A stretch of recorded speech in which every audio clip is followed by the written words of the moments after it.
Testing, testing.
Hello Token, how's it going? Just switched over to the Twitch page to see your message.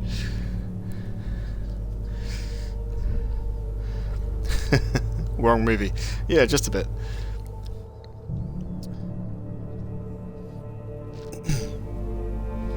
How are you today? How's your day been? Or is going so far? How's your day going?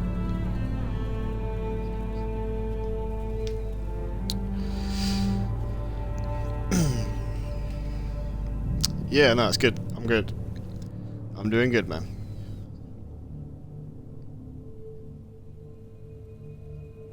I'm just going to do what I usually do before a stream. I'm going to get a drink.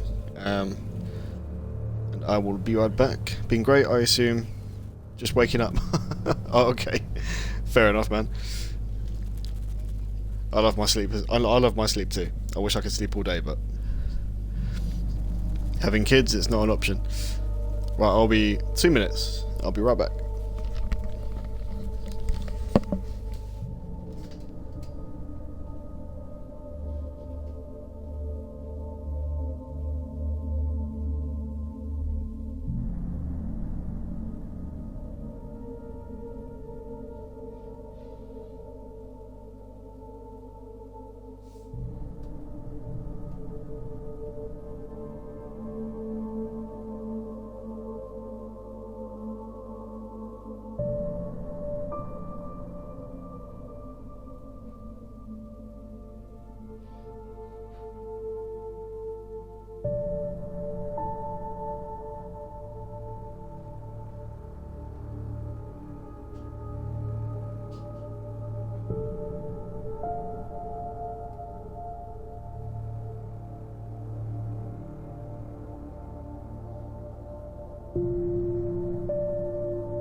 Oh, Kim, hello. How we doing?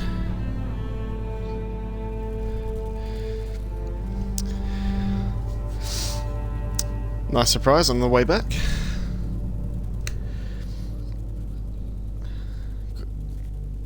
So you're going to be my entertainment during my wake and bake session. Nice. I'll do what I can for you, buddy.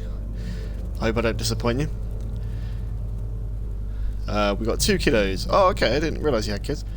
Why don't I just alternate out sleep to make sure someone's available when kiddos are awake? Okay, okay. Your minions are gathering. Do you know what? I need to come up with a name for you lot. You know, for a community that I like to call my N7 program. You could just be called my N7s. My N7s or my Spectres, my Alliance Marines, whatever fits with the Mass Effect theme.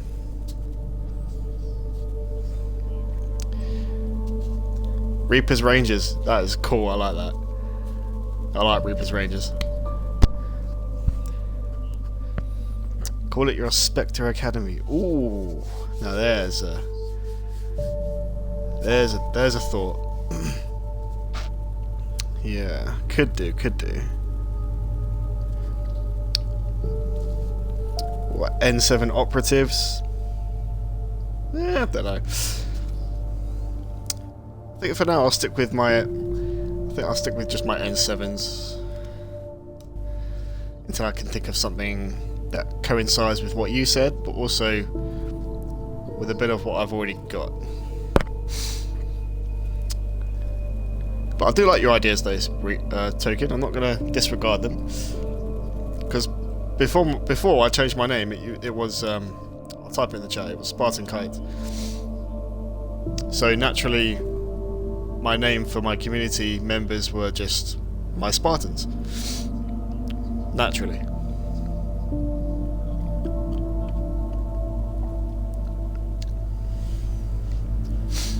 So it was a lot easier to come up with a name for you lot. Back when my name was oh so simple, I decided to change it and fuck it up. Basically. Oh, let me give you guys your shout outs before I get going, as you are here already.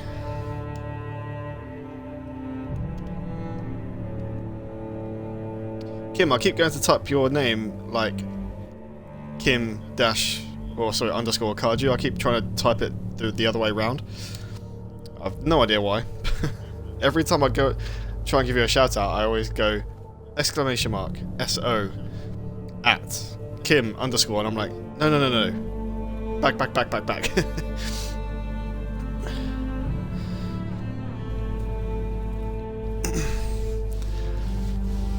Oh.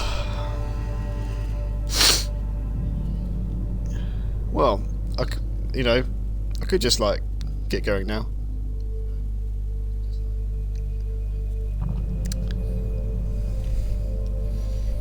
Oh fuck! So did anyone that missed the start of my last stream from yesterday catch up with what was going on?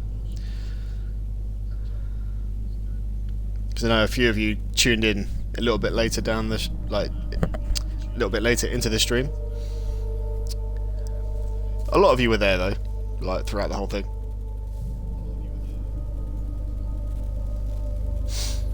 So now that I'm starting to upload them all on the YouTube, it's yeah, you can't really go wrong now. So if you do miss a stream, it's always going to be either on here for 2 weeks, or if you can't watch it all, then it's going to be on my YT.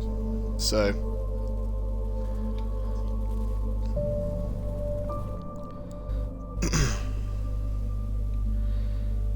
But yeah, no worries, you're more than welcome for the shoutouts.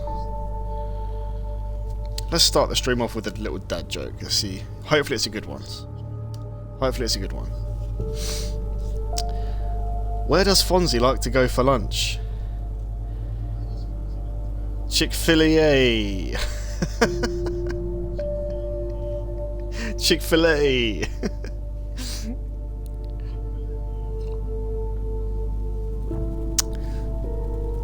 Oh, damn. I think Fonzie's really like an American thing. I didn't really grow up with Fonzie, so I don't know if that joke is even funny.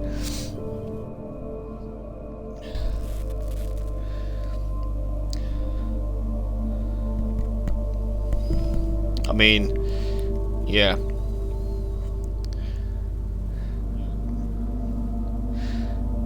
Yeah, that does sound like it is a very, very dad joke. That I don't know how many of these there are. Like every time I do it, there's always a different one. I've never heard like the same joke twice.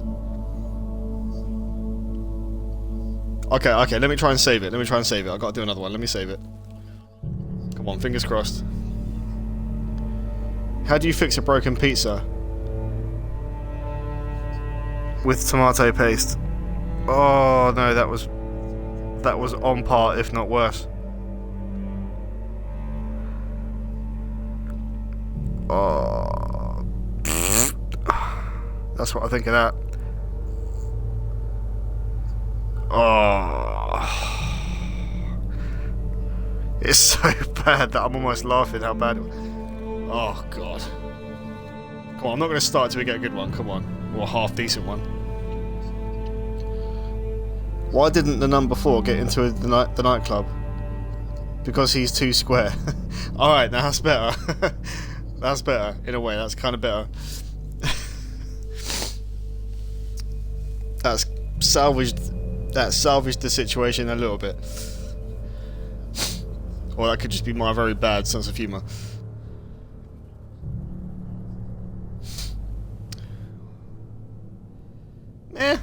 It'll do. Right, who's ready to get started, shall we? Episode 3. Math jokes add up. Or do they take away? Or subtract, or wait, subtract is take away. Or do they multiply and divide?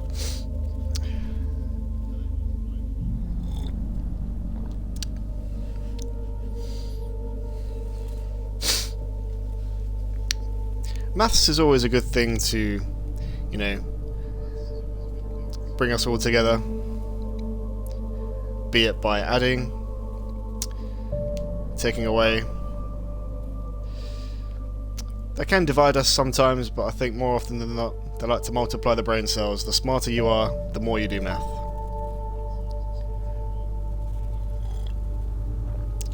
I really have no idea what I'm saying. I'm trying to sound intellectual, but it's coming out like very badly.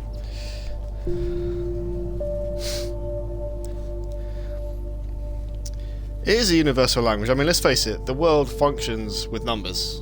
You know, people might argue it functions with words, but I think the world as it is in its current state is run by numbers and equations. Because I'm not going to lie, you don't need... I mean, this is my opinion. You don't need people necessarily for the world to function. The world will always be here if there was no people. You know? Things would just happen naturally as they, you know, as they were supposed to. We just help and look after the earth as much as we can. Anything you can break down into an equation to explain, you can communicate to anyone else graphically at that point. Then you match up those similar points to build a base translation. Which brings us, brings you to the point of saying that numbers are more important than people. But a lot of people would argue with that. A lot of people would say, people are more important than numbers, which I believe they are. I'm not saying that I would sacrifice a person over the fact of an equation that could save a building or a town or a city. I would take that person with me and watch that whole city or country burn if there were no people in that country.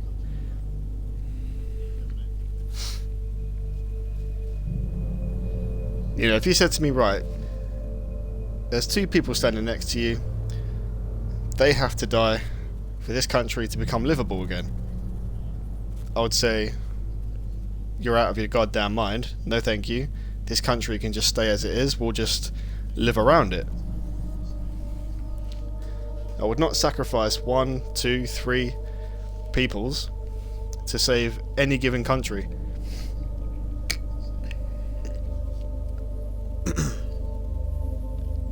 But would I do it to save the world? That's another question. I'd like to think I'd say no to that offer. You know, could you watch these 3 people die before your eyes to save the world? And I'm talking about complete strangers, by the way. I'm not talking about friends or family. I'm talking about complete strangers.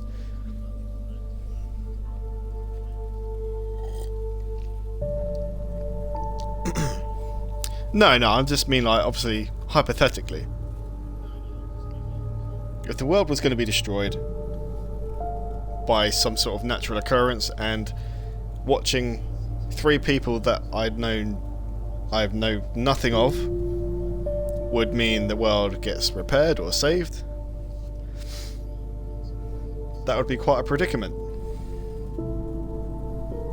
Because yeah, the world will be saved, but then I've allowed 3 people, strangers but innocent, to die for the world.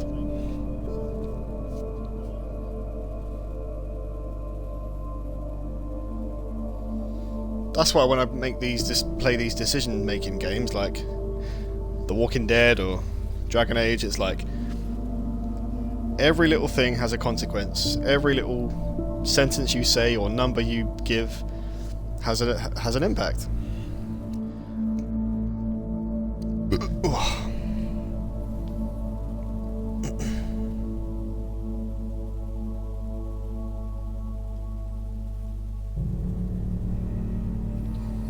Oh, one of my old clients from personal training just messaged me. And I'm very happy because she used to pay me a shitload for sessions like months ago. Right, let's get going, guys. I've babbled long enough. Let's get our Alan Wake heads on. Let's remember where we're at. Let's get familiar with the story again, and let's keep smashing it. We can talk about saving the world later.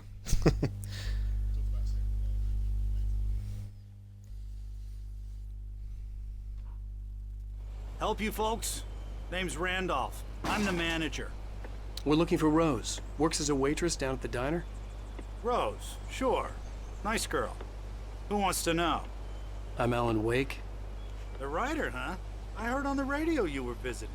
Well, I'll show you her trailer. That Rose, she's a nice girl. Always pays her rent on time. As I was saying, Al, I found all sorts of weird stuff from the local newspaper's archives. This place is crazy. Disappearances, mysterious deaths, urban legends come true, and get this, most of this stuff takes place around Cauldron Lake. Well, you ain't wrong, mister. The Indians thought the lake was a doorway to the underworld. I'm the God-fearing type myself. I don't hold with that sort of thing. Yeah, okay. Anyway, there was an island there owned by a guy called Thomas Zane. Now, some of the articles I found about him make him out to be a famous writer, but I ran a bunch of searches, couldn't find a single thing he wrote. Zane was heavily into diving, so much so that the place came to be called Diver's Isle. But the volcano under the lake erupted in 1970, and Zane went down with the island. Yeah, how about that? It was there in the morning, as if it had fallen from the sky. But it would take a tornado to lift something like that.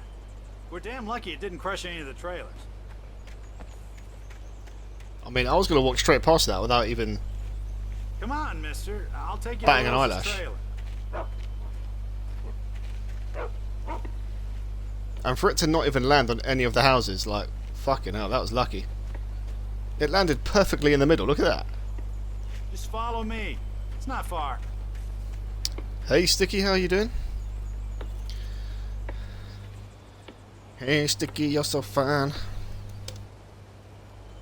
Listen, I got things to do. This place don't run itself. Oh, shut up, I'm coming. You big wuss. I was going to say you big girl, but I've got 2 girls in the stream now. I don't want to, like, be verbally attacked.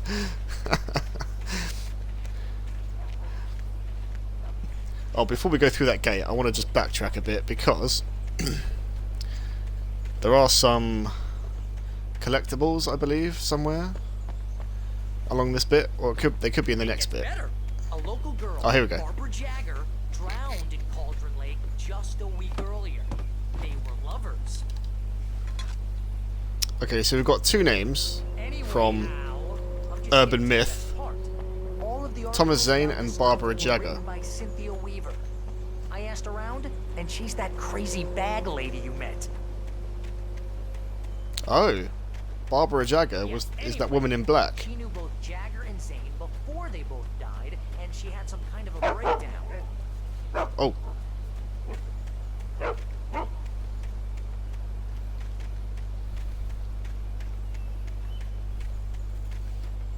I know I am, thanks. I was wondering if you heard that.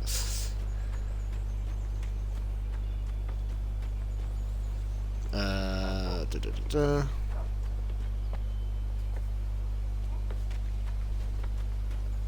Yeah, by now that guy that was escorting us is like, hang on, they were right behind me a second ago.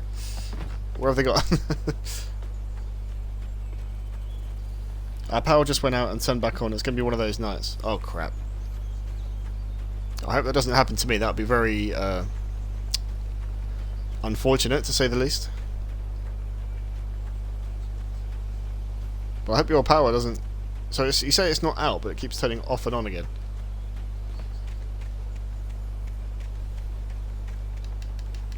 I can't climb over that fence, apparently, even though it's the size of my waist. I can't jump over. I'm hoping we don't have as much issue disconnecting as we did last night. I really had trouble disconnecting.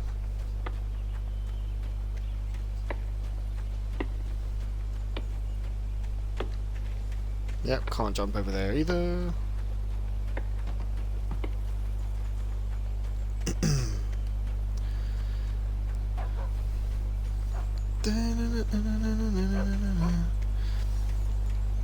And take you by the hand.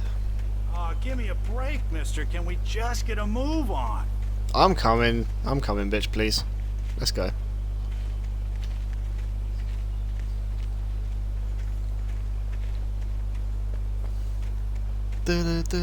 So, remember the ending of the last episode where Rose, who works in the diner, she called us up to say that she's got the rest of our manuscript? Obviously that can't be true because we haven't finished it yet. So we're going to find out just what we're going to walk into. Because I think she might be possessed. We're not sure. Mate, you're telling me to hurry up. Look how slow you're going.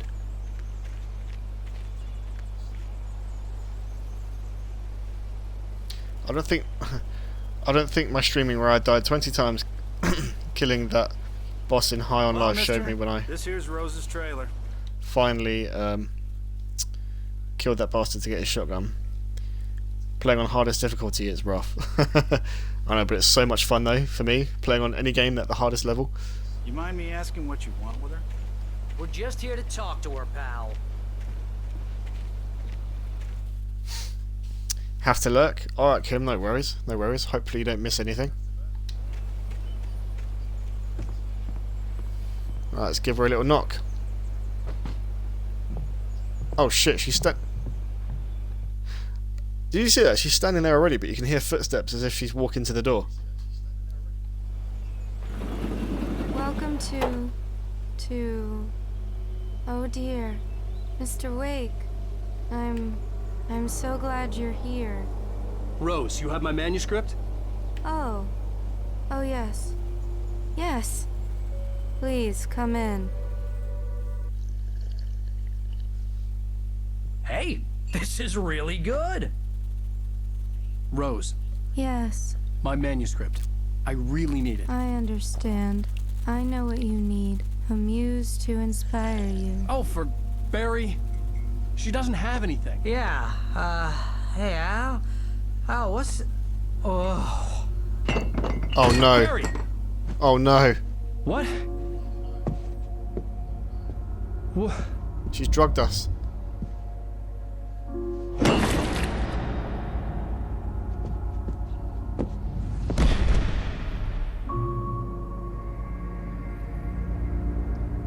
Oh, that's creepy. It's coming for you, hiding in my barber's skin. I'm too weak to stop it. You must turn the lights on. I promised I'd come visit you and your lovely wife. You must finish what you started. I insist. You must turn the lights on. Turn the light on. Back to work, boy. Jeez Louise.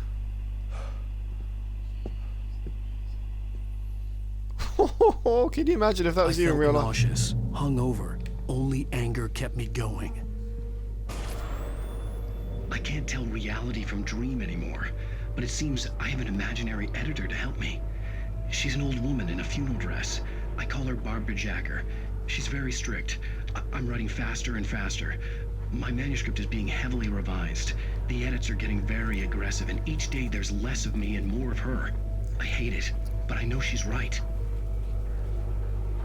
She promises me I can save Alice this way. She knows more of this than I do. About the complex incantation I'm attempting. About this place. She's worked with another writer under similar circumstances, Thomas Zane. The genre of the story seems to be shifting. It's turning into a horror story. I'm getting close. I can feel it.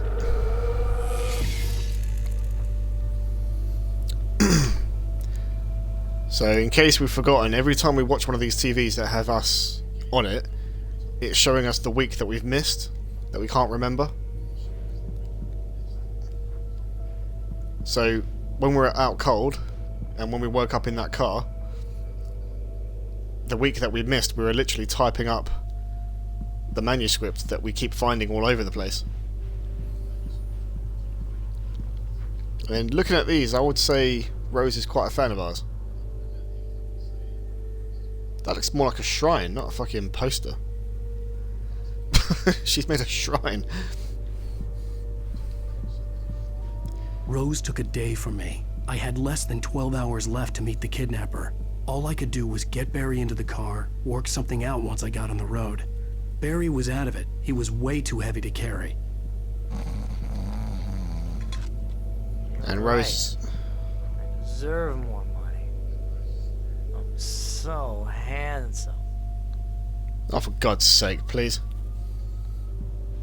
Welcome to the Oh Dear Diner. What can I get you today? Coffee? I couldn't work up much hate for Rose. Something had used her to get to me and left its mark. First refill is free. Milk and sugar on the counter there. Would you like to hear today's specials? Thank you. A nice day. Come back soon. Oh, man. That's how I just was, passed out. Oh, God. Oh, I feel so bad for Rose. She had no question about what she was doing. She had no choice in the matter. My gun and flashlight were gone. I'd have to find a way to get Barry into the car as quickly as possible. There was no time to waste. Right. Manuscript time. Mr. Randolph liked Rose. That little smile she had. How she was still sweet when life had tried so hard to make her bitter. It wasn't any of his business what she did in her trailer. But those strangers, the writer and his smart-ass sidekick, looked like trouble. And they'd been in there for hours, way past her normal bedtime. He reached for the phone and called the sheriff's station. Okay. Right, let's carry on. So, everyone in chat, I have a question. Okay, let's hear it. What do you got? What do you got for us today, Sticky?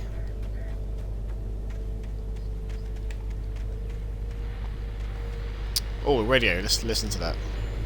I just stepped outside to catch a breath of fresh air. Let me tell you, the weather's getting heavy. Nights like this make me especially glad I'm here talking to you and not home in bed. Once the weather takes a turn like this, I can't sleep at all. It's all tangled bed sheets and dark thoughts, punctuated by the occasional plunge into nightmare. Is it just me? Well, perhaps it is. But I hope I can make the night a little bit easier to get through. Caller, you're on KBF FM. Hey, Pat, it's Walt Snyder. What's on your mind, Walt? Well, I ain't the way you are, but, I can't sleep either, you know? I just been staring out the window here, trying to make sense of it all, but, I ain't been drinking either, you know? I just... Well, you sound like a man with a problem, Walt. I had argument with Danny. You know Danny, and, then I got in trouble with the law, you know, and, I'm just, well... I heard something like that, Walt.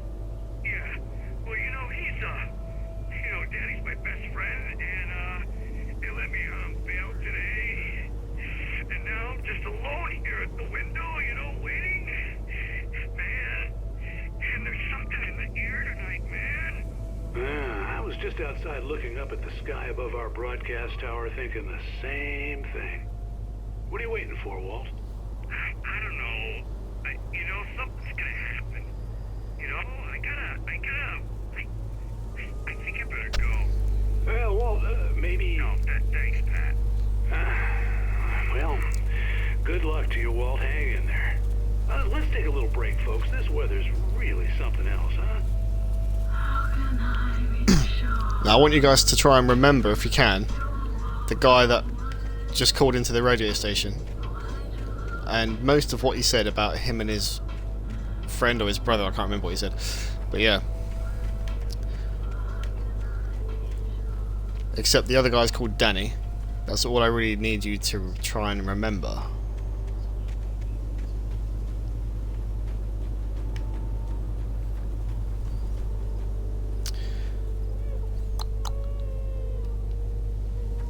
Shit, is that a baby?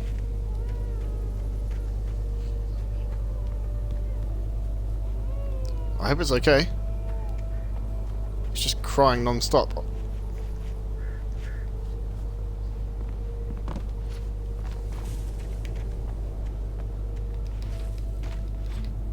Oh, you won't climb over that? Seriously? I'm a level 13. Do you think that it's an acceptable level to play Wicked Eyes and Wicked Hearts?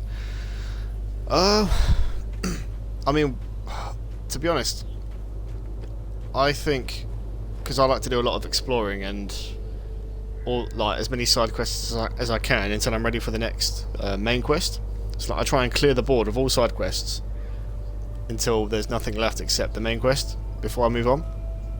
So I was quite high when I did that one, but I think whatever the recommended level is, just stick to that and yeah, play it that way if you really want to. Stick to the recommendations for, you know, what level the game thinks you should be.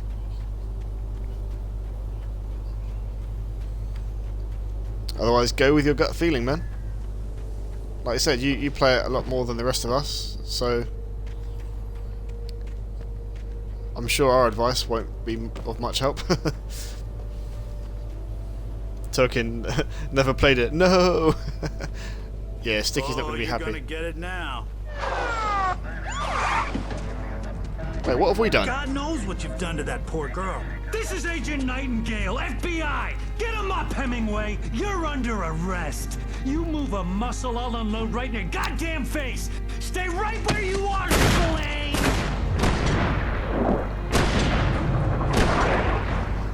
What the fuck?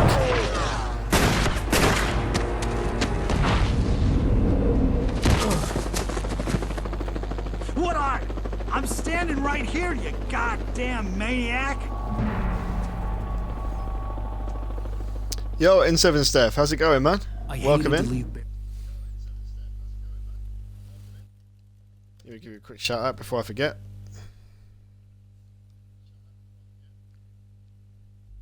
Yeah, happy Sunday. Happy Sunday.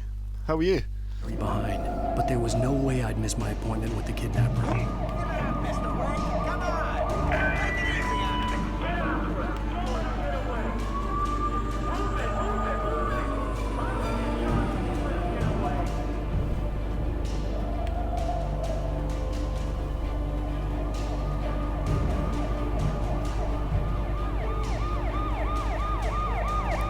Ah, shit.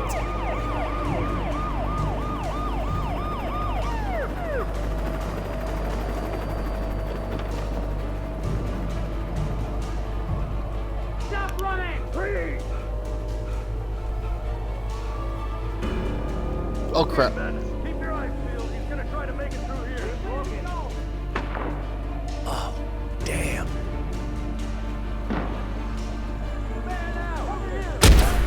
Oh, crap. Crap, crap, crap.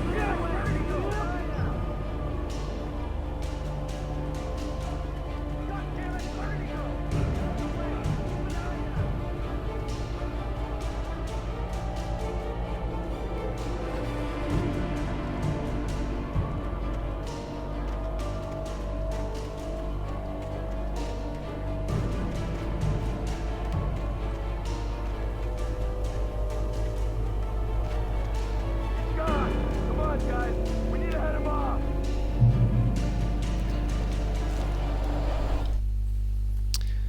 Jeez.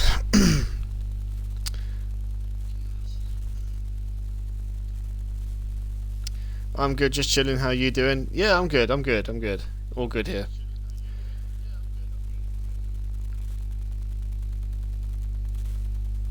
The first game is a little clunky because it came out in 2009, but it's literally my everything. The game is called Dragon Age Token, and the one Sticky's playing now is Dragon Age Inquisition, I think. But she started many playthroughs on the on different games. She started Origins and Inquisition at the same time, but that's how mad she is for the games. Sticky does love a bit of Dragon Age. For decades, the darkness that wore Barbara Jagger's skin slept fitfully in the dark place that was its home and prison. It was hungry and in pain. It dreamed of its nights of glory when the poet's writing had called it from the depths and given it a brief, terrible taste of power and freedom. The rock stars had stirred it from the deep sleep the poet had sunk it back to in the end. When it sensed the rider on the ferry, it opened its eyes. Oh, it sensed us coming on the ferry. Wow. Oh shit, I started a storyline on the first one, so I accidentally lied. Just played a few hours. Oh, okay, okay. Yes, I do love Mass Effect. You know, 100% I do.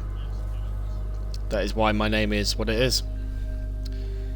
N7 Steph's coming in with all the Dragon Age emotes. I love that. BioWare is life. Yeah, BioWare does make some amazing games, like legendary games. But there are a lot of other companies out there that I would say make equal to, if not, you know, on the same level. But yeah, Mass Effect, baby. It's the only way to live.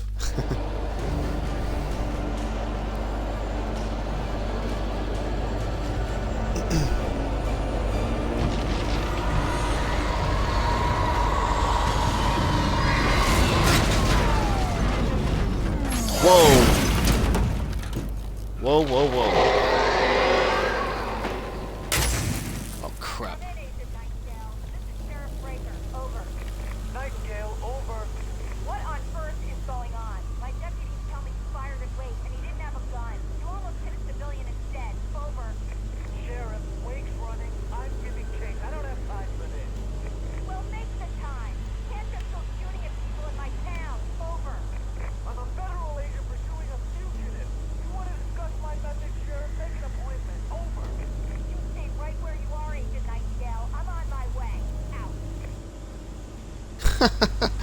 Well, them two have got issues. Why did that sound like a T-Rex? I know, man. That's just how sadistic the darkness is. Makes really horrible demonic sounds.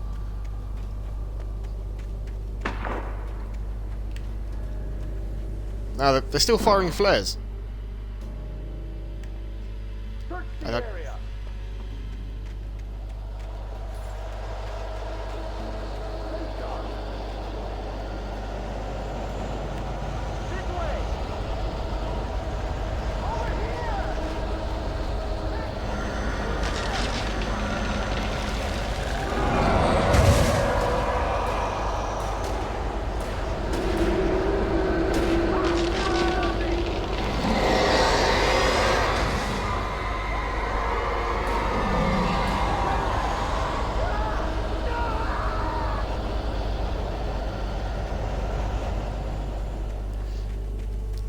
Yeah, I think they're done This for. horror was everywhere I went, circling me.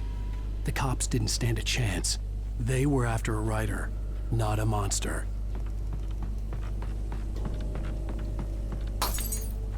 Oh, and that had to happen.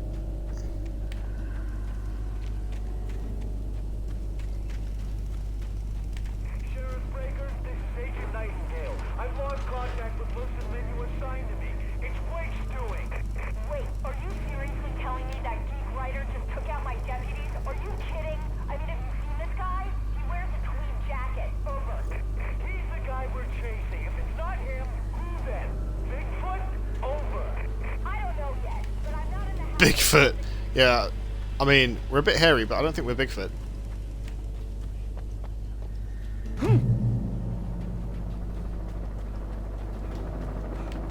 Oh shit, I can hear a helicopter.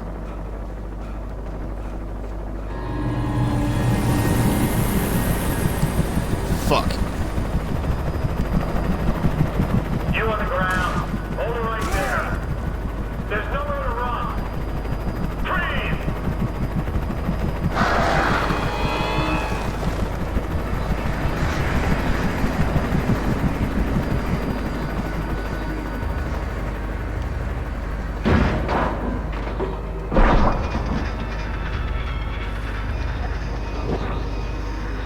Holy crap.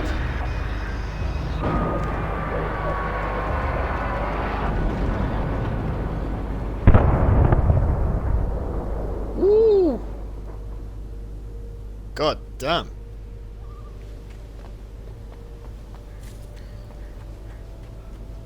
I mean, I don't know who's chasing us more, the darkness or the cops right now.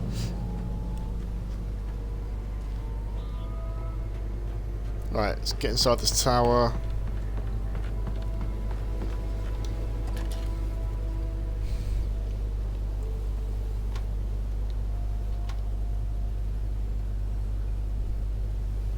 There's the wreckage. Oh, controls are a bit sensitive. Is that the gas station that we were at, like, earlier in the game? It looks like it.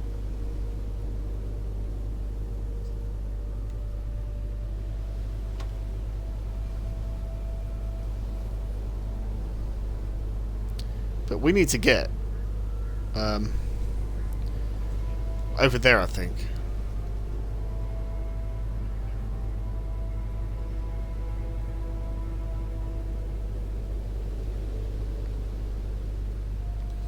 Anyway, enough sightseeing.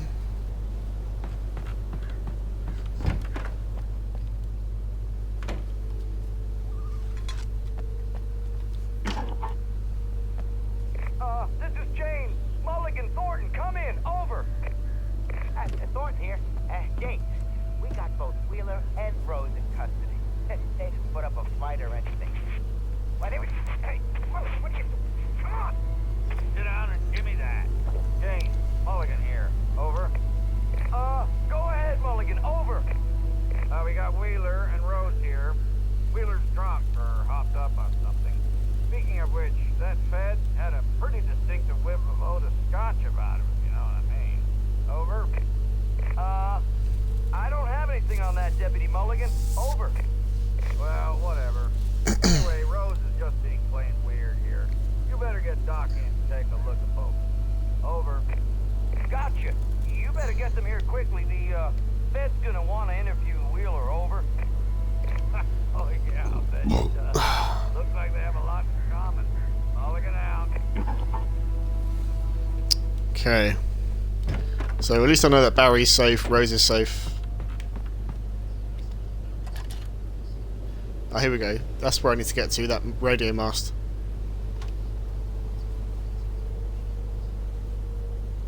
Because the meeting place is just below it. I think could over see the there. lights of the radio station in the distance. Oh yeah, that's where we need to go, there.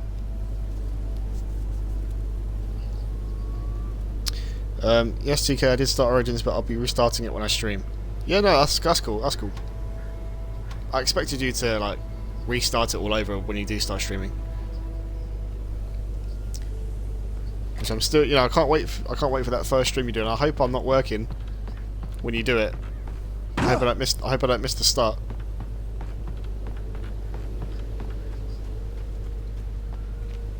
Right, I haven't got any weapons yet, mind you. No torch, nothing. I imagined that the broadcast tower in the distance was part of the local radio station. Maine seemed like a decent guy. Perhaps he could give me directions to the coal mine.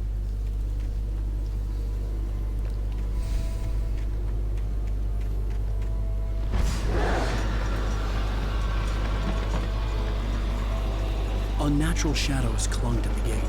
The darkness that was after me was trying to stop me. I wouldn't get through without a fight.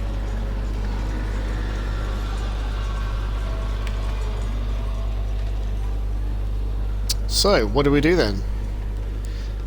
We use a light.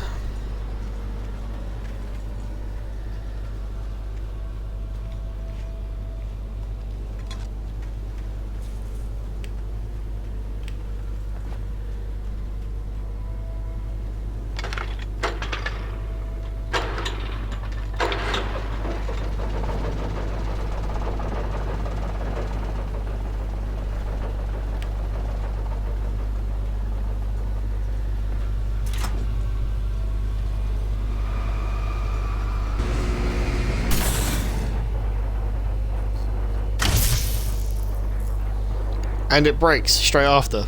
I mean, what are the chances?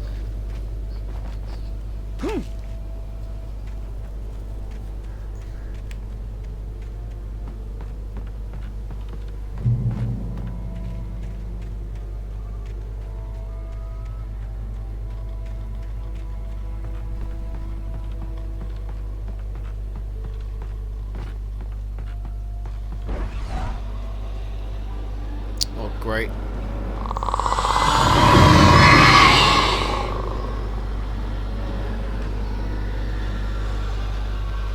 Run!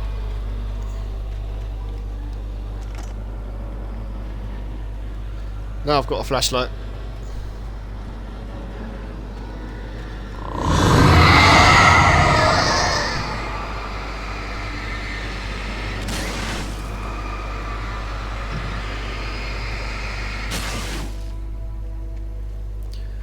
God, that noise is so creepy.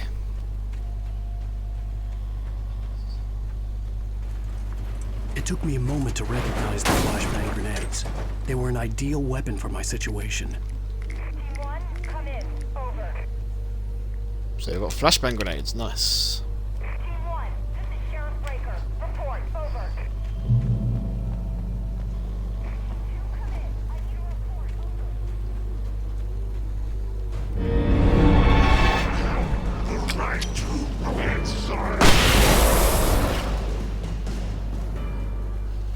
Love that.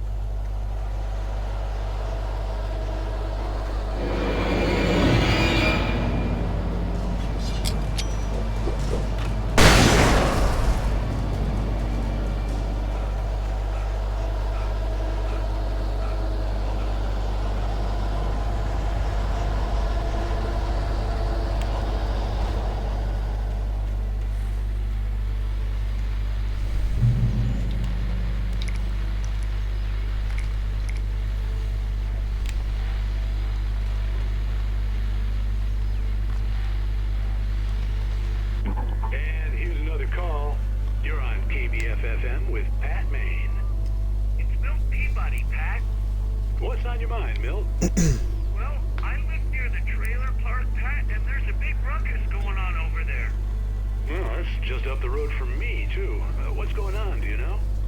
I don't know, but there's a bunch of police cars there, lots of sirens, a helicopter buzzing around, and I think I heard some gunshots. Gunshots? Yes, sir, like from a pistol. mean, that's got nothing to do with us. Much. Just next door, and they're popping off guns there. They're still shooting? No, it was maybe 10, 15 minutes ago. It sounds serious, Pat. I'm telling you, it don't sound like no party. Well, I'm certainly going to give the station a call, Milt. Okay. You'll hear it here as soon as I hear from them. Okay, thanks.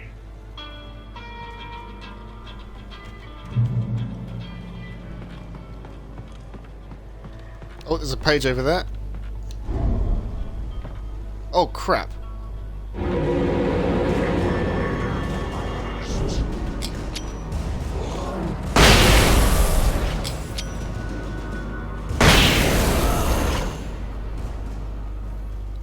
That big motherfucker took 2 grenades. Touched by the dark presence, Rose was lost in a dreamland where everything was drawn in black and gray crayons. The old lady had promised her that all her wishes would come true. She would be Alan Wake's muse. She was smiling so hard it hurt her face. She crushed a bottle full of sleeping pills into the coffee. Deep down inside, she was screaming in terror.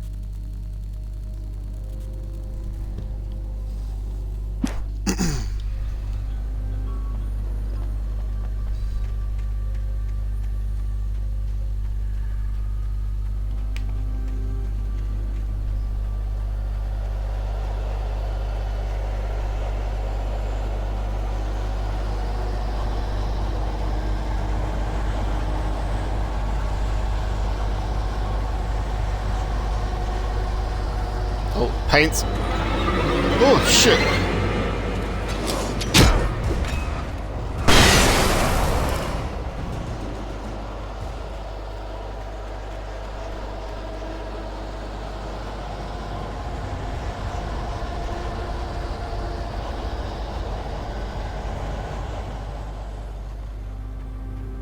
Okay, found another secret stash. That's good.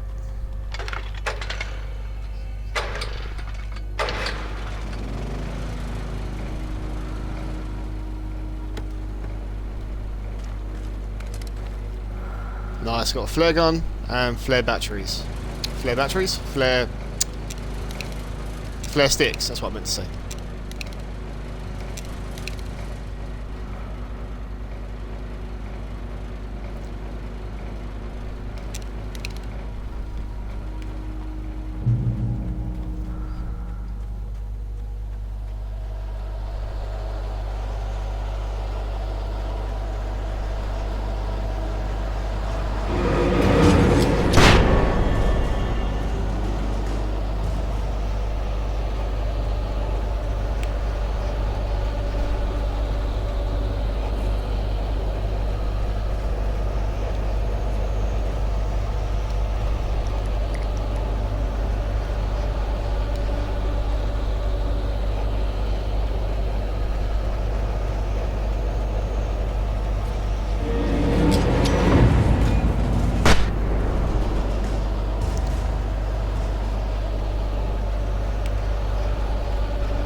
Okay, we made it.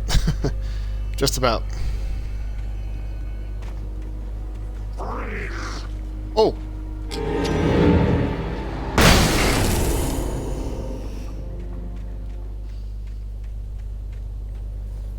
Don't speak too soon.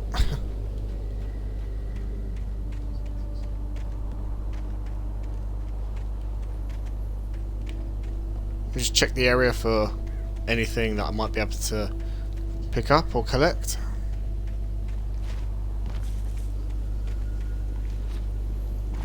No, don't think there's anything over here.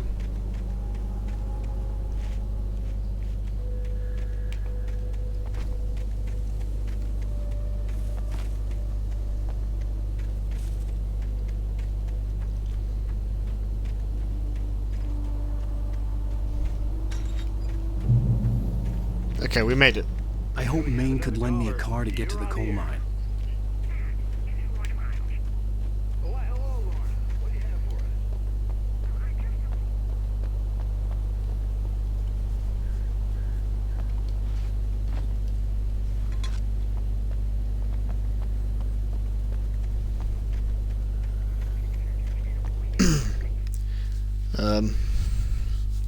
Sticky, you're still doing it right. Checking out other streams, talking, meeting people. That's awesome. When you start, Pagan and I will both be with you. Yeah, I think you'll have everyone's support here. That's for sure.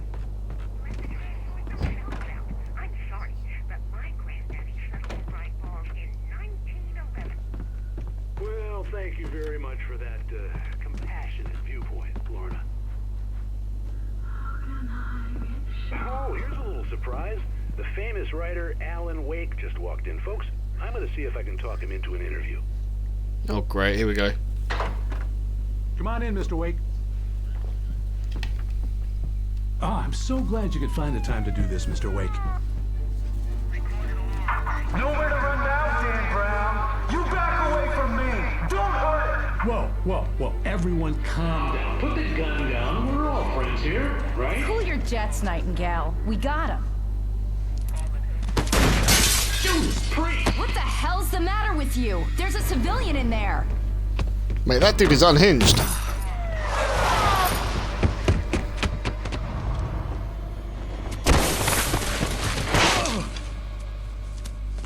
That FBI agent's definitely got problems. I'll get you yet, even if it kills me. You hear me? You hear me, H.P. Lovecraft? I had fallen off so many cliffs it was ridiculous. That's what you get for naming a book The Sudden Stop. It was probably good I hadn't had the chance to tell Maine where I was going. I'd have to lose the cops and find my own way to the mine. You think he's being controlled, do you, Token? That's an interesting theory. Nightingale stared through the broken studio window into the dark woods. He turned around, started to walk out, but Maine grabbed his arm. "Young man, you almost shot me. You don't shoot off rounds at people like that. What's the matter with you?" Nightingale shook his arm free, marched out. His cheeks burned with rage and humiliation. Yeah, he could be being controlled. Could be. It's not an impossibility.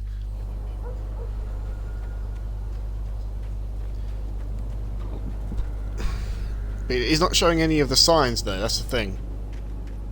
His voice is still normal. There's no shadows around him.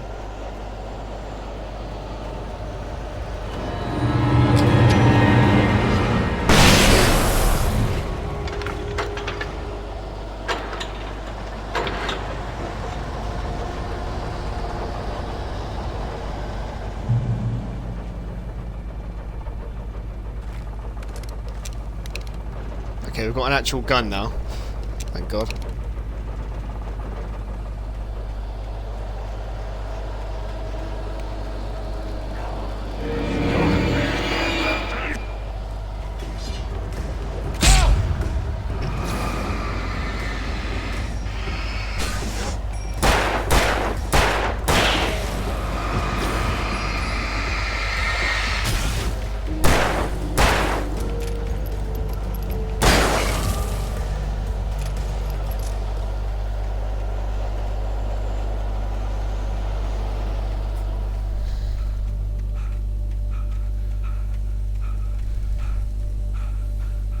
I do hope I'm going the right way.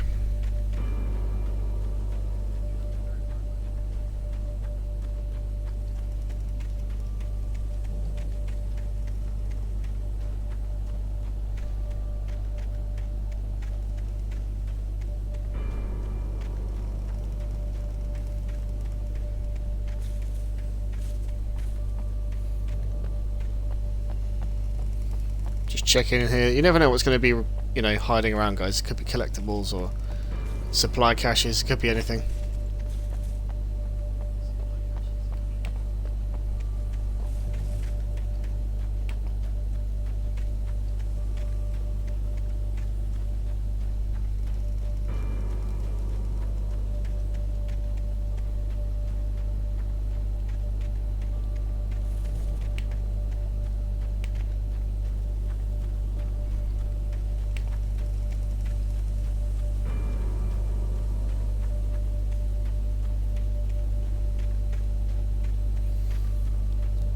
Nice.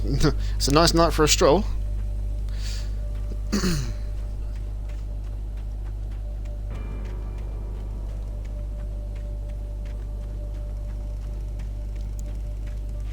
Why does it feel like I'm getting further and further away?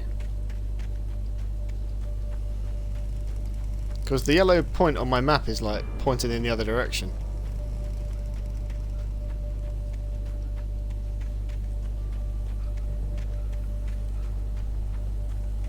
I mean, we've reached the tower, which is where we wanted to get to be, so I'm assuming this is the right way.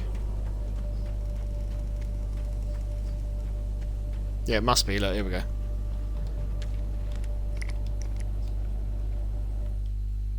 Danny had stepped out, but what stumbled back in was something else. Something alien. A monster. Walter tried to kill it, first with his fists, then a chair. It wouldn't die. Instead, it kept coming, unaffected by the beating it had taken. After Walter managed to kick it down the cellar stairs, fear took over. He ran, got behind the wheel, gunned the engine. The booze wouldn't make him forget, but he knew he had to try.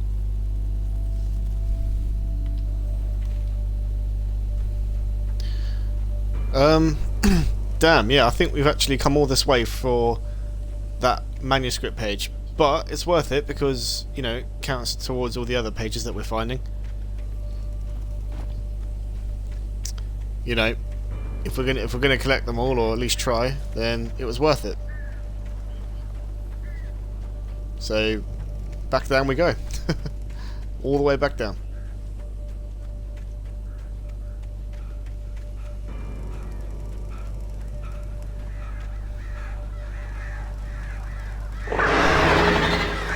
Oh crap.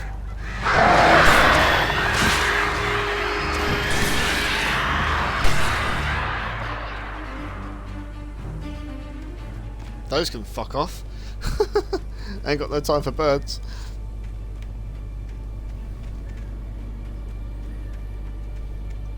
Ain't nobody got time for that.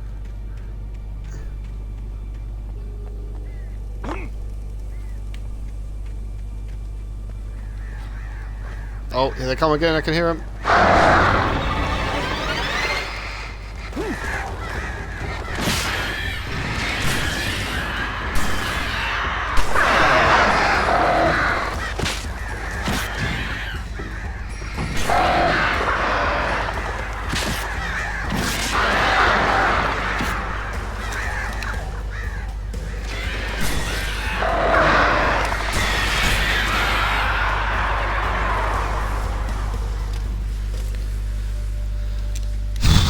Fucking things.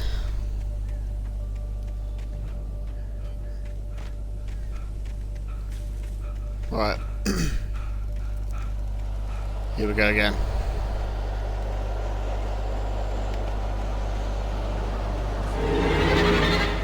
Oh, bloody hell, really? Oh, where'd you come from?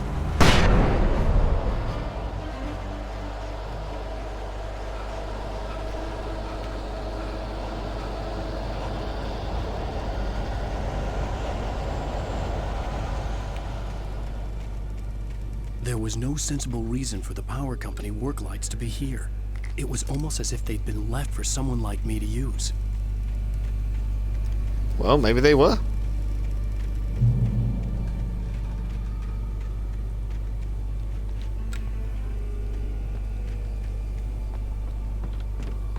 I mean, everything we're experiencing, we've written in a page before, so maybe we're helping ourselves to get through to the end.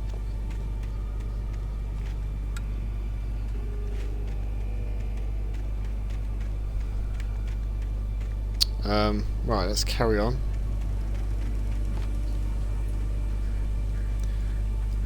There's a page up there that I can see.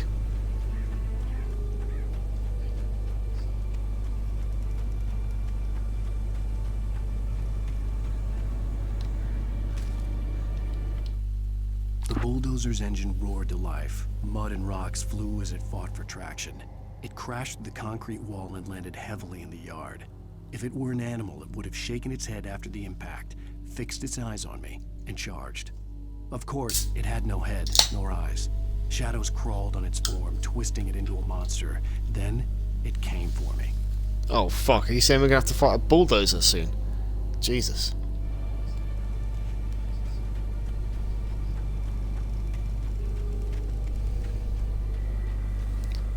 Not looking forward to that.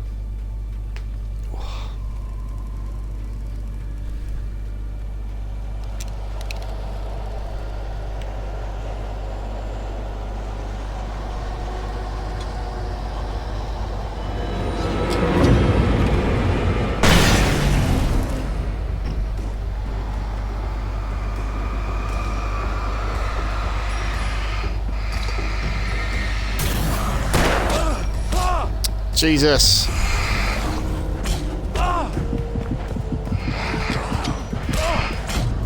Ah, fuck's sake. First death.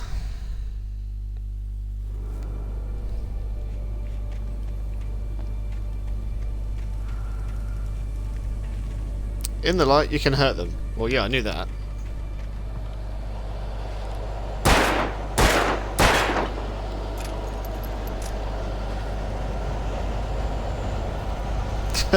Rip.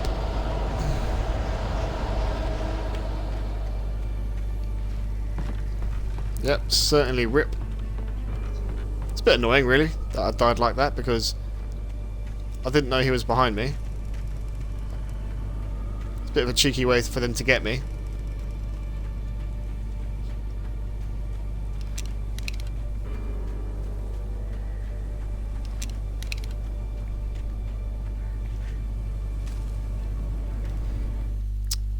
The bulldozer's engine roared. Yeah, we know that one already.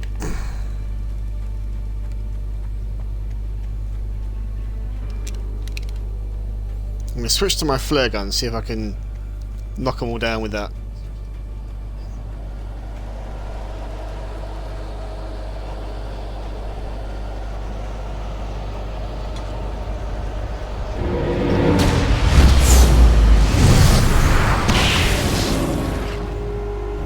Nice.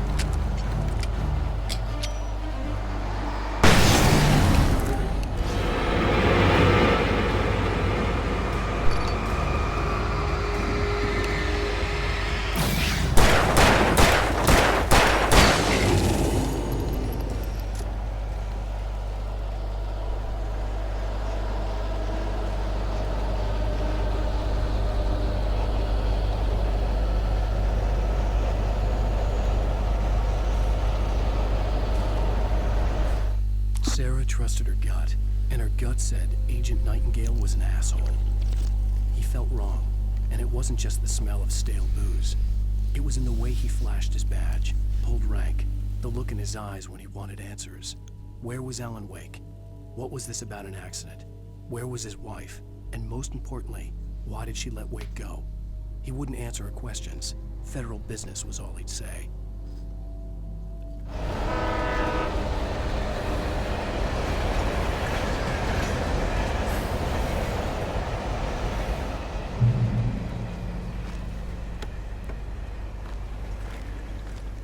Okay, got more ammo. That's what we need. Happy days. Oh, we're getting a phone call. Hello? The most stubborn man I've ever met. Alice? Alice? Alan. Alan. I'm so afraid. Keeps me in the dark. Please help me. I look at you, Alan, and it's not you. Something else. Looking out from behind your eyes. Alice, I'm here. I'm so alone here. It's all gonna go to hell. You need to be careful. Cooperate. The connection had been terrible, but that wasn't the only thing that hadn't been right with the call. She sounded wrong somehow, but she had called me. Yeah, she sounded really weird. And plus, why would she be randomly calling us? She's the one that's supposed to be kidnapped.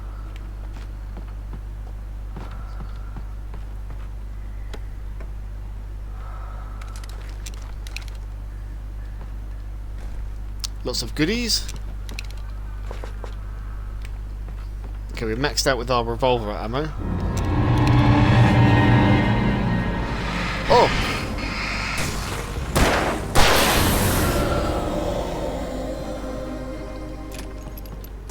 Jesus, when I heard the music, I was like, oh god, where is he?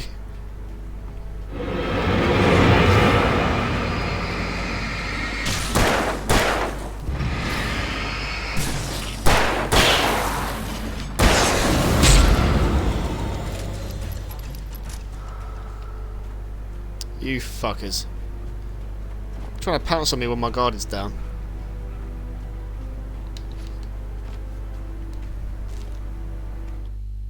The pipe wrenched itself loose from the bridge's steel framework.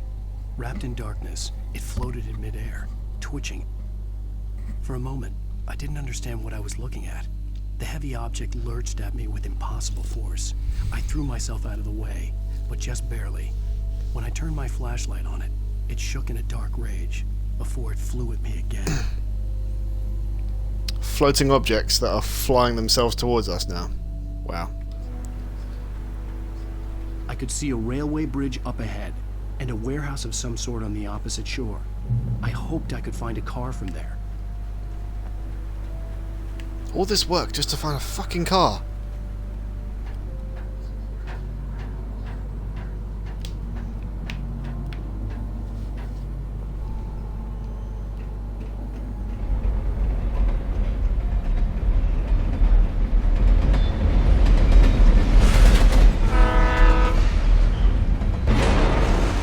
Whoa.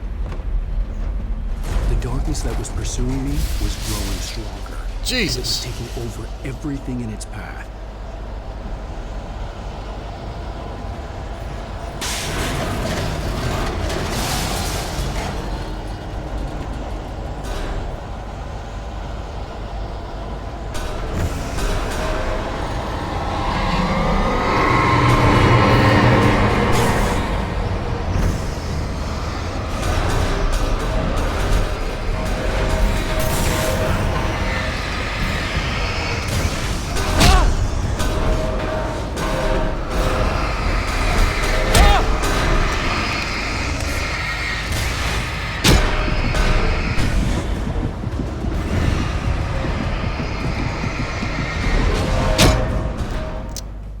Fucking hell, I hate this bit, I really do. You can never see when the objects are coming from. I hoped I could find a car from there.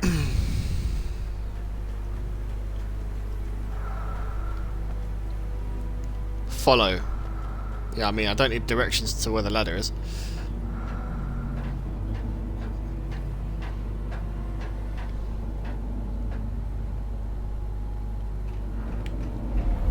Right, let's think about this. So, okay, I'll get my flash sticks out.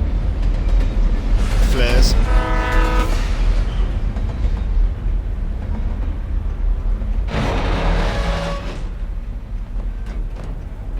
The darkness that was pursuing me was growing stronger, and it was taking over everything in its path.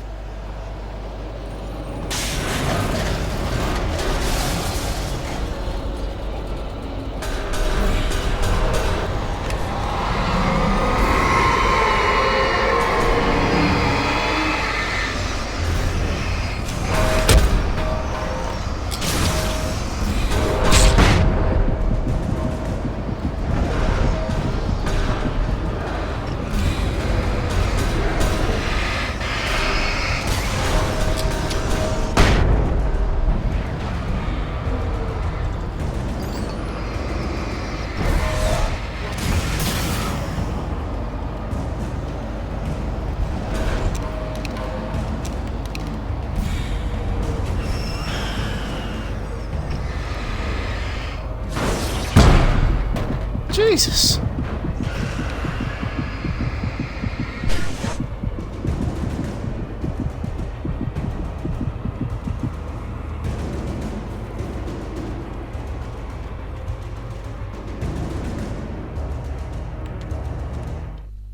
I slammed the door shut right in his smug face.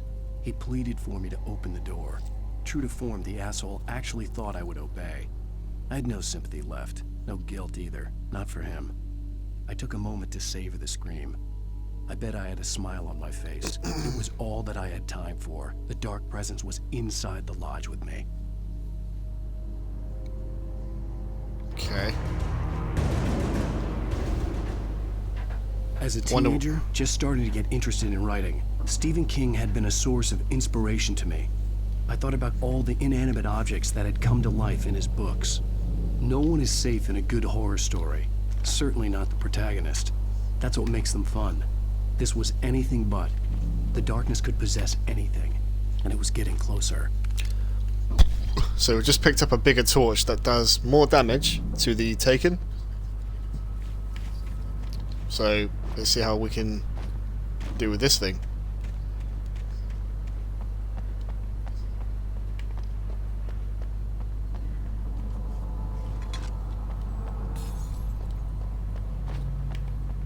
I just had a glass smash.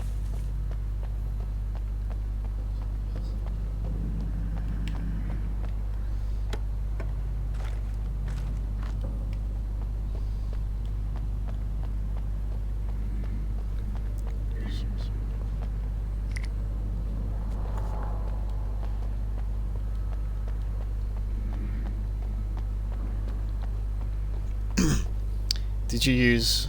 Wait, did you just... So you picked up a sword? Oh, no, I said I picked up a better torch, like a flashlight. It's a much stronger flashlight.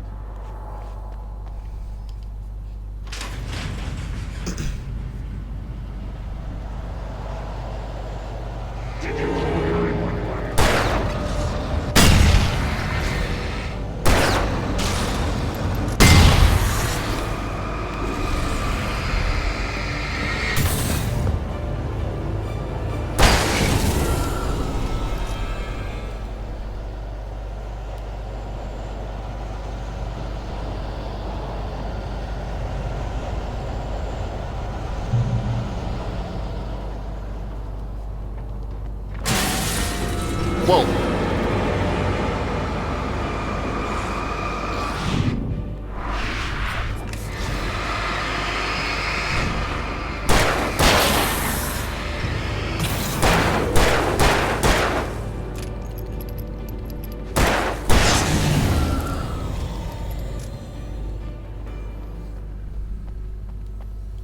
He just came out of nowhere. And so did his little friend.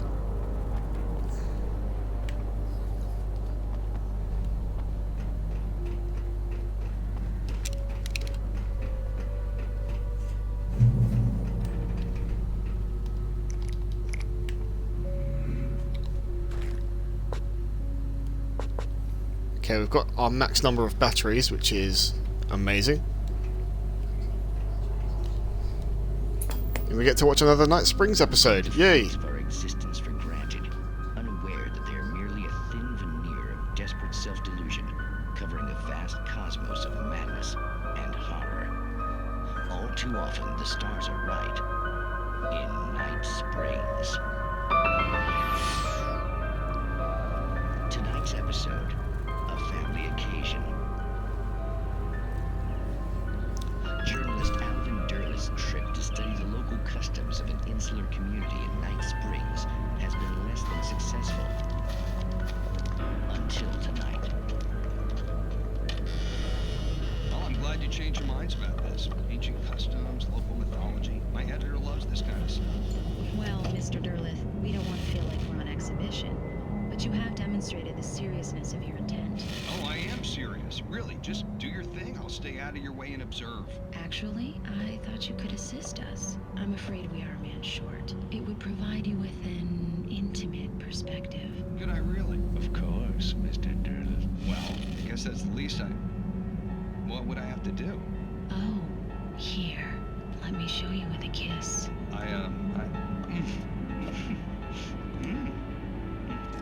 What the fuck?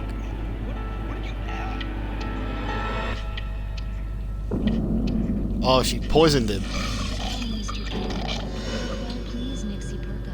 Or maybe not.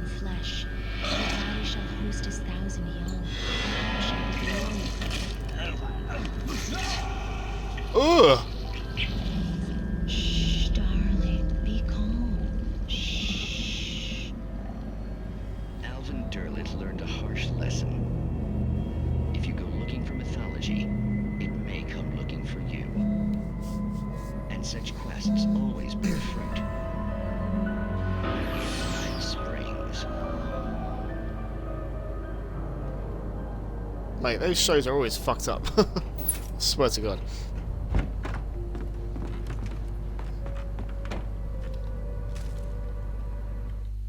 The darkness surged towards me, sucking everything loose from the ground into its depths, tugging at my clothes. I saw the flare the kidnapper had dropped and threw myself towards it just as I felt my feet leave the ground. The darkness embraced me with the force of a tornado. Somehow I managed to light the flare. The darkness roared and cast me away. I fell toward the dark waters of the lake far below. Well, that doesn't sound good.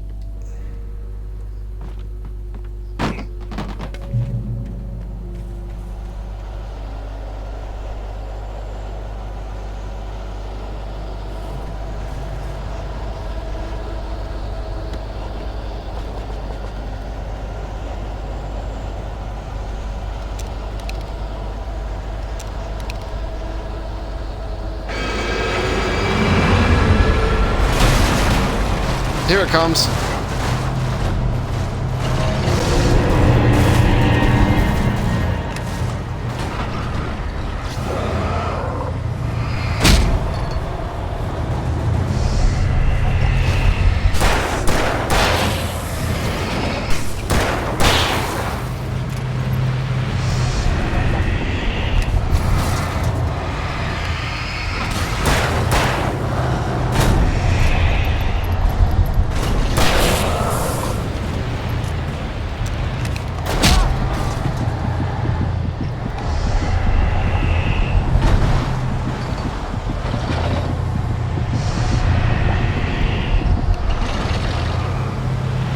Oh, Christ.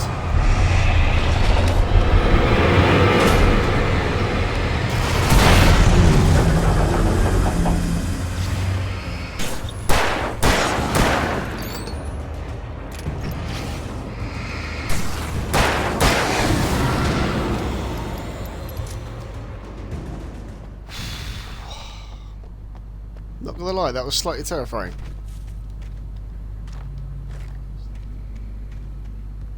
Only slightly.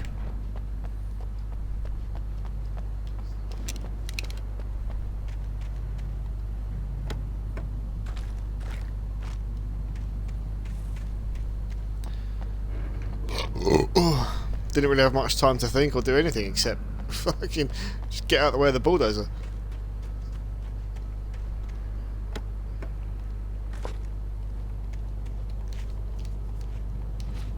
Can't climb up there. That sucks.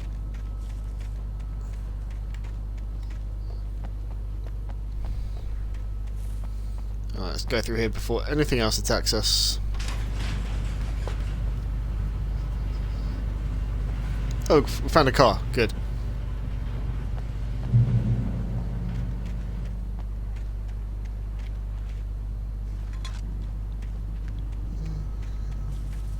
Oh, achievement. Damn good cup of coffee. Discovered 25 coffee thermoses. Nice. Even though there's like 100 in this game to get. I've probably missed like loads.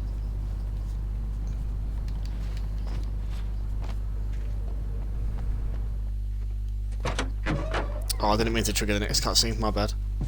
I wanted to look around a bit more. I had never been this glad to see the sunrise. I had a couple of hours to get to the coal mine.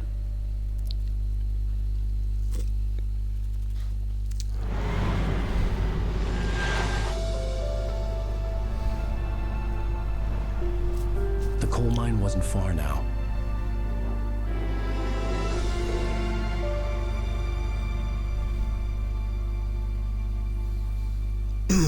And it's daylight, which means we're not going to get attacked.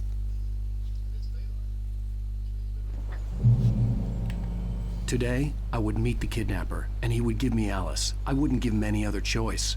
A drowning man will clutch at a straw. So perhaps we can chill for a bit.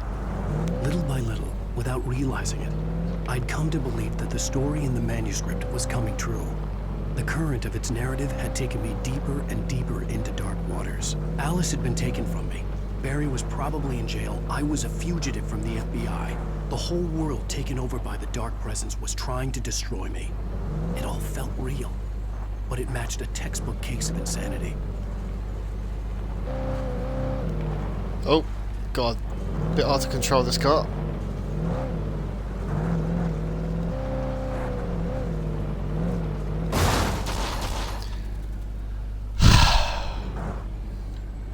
Having a bit of trouble, as you can see.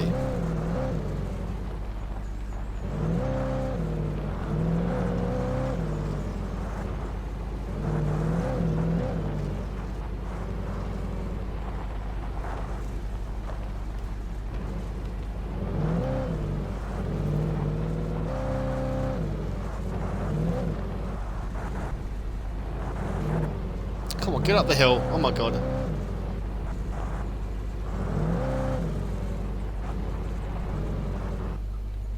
What's in there?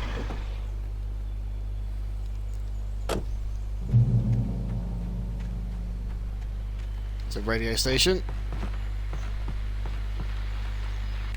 This is Pat Main, and you're listening to KBF FM. Folks, I want to apologize for kind of abandoning you to that looping music track last night, but I was detained.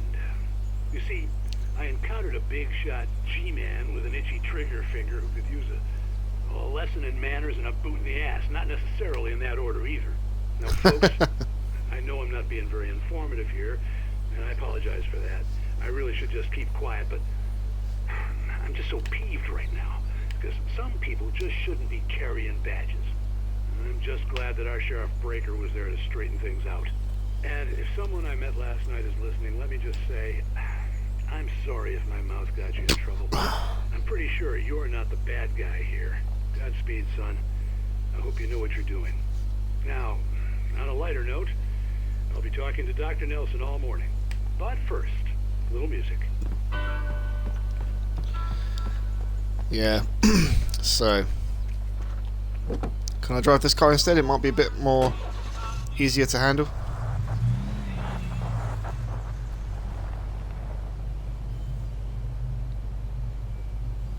What's this way?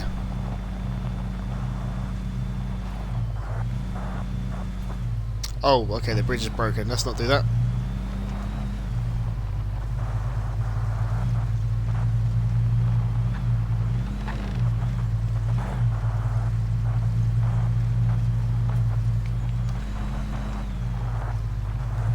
Ah, God. Okay, maybe this car wasn't easier to handle. Jeez.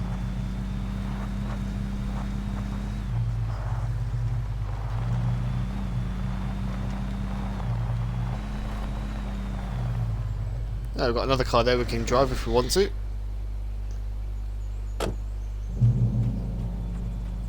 Might try that one next.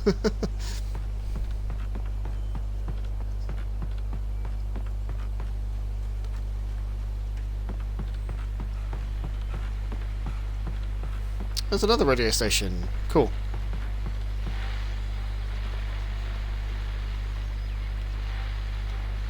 Welcome back to KBF FM. Hope you enjoyed that tune. Now, Doc, you were talking about life and finding that special someone, that soulmate. Well, you were talking about that. I was saying I don't buy it. Well, see, to me that's strange because I always pegged you as a hopeless romantic. You got me there, Pat. But I think love's where you look for it. And you need to do a lot of looking, sure. But the idea that there's that one special person out there for you, and if you miss that chance, it's gone forever and you're forever incomplete. I mean, isn't that depressing? Or heck, childish even? There's plenty of fish in the sea. And apparently a fisherman has a fishing analogy for everything, but what you're saying, isn't that a little harsh? Well, no. What I am saying is that your potential for finding that connection isn't limited to what's essentially a chance encounter. How's that harsh? Yeah, well, I guess that's a nice thought, but let me say something personal here. Okay. Now, well, I don't disagree with you exactly, but I can't really fit that together with what I feel. what I felt for someone, because she was the one. She was. And I let her drift away from me. Maybe I didn't put in the work, I don't know, but, well, since then, and it was a long time ago, but since then, there hasn't been anyone, not like her. And I'm not saying I dwell on her or haven't moved on. I like my life. I'm not living in the past, but I do miss the way she completed me. You can't argue with the heart, Matt. I'm sorry, folks. I had kind of a scary experience last night, and let's just say it's shaken a few things loose. I mean, I want to say sorry to that guy, but it wasn't our fault. We're not the ones that pulled the trigger. It was that crazy federal agent that keeps fucking following us.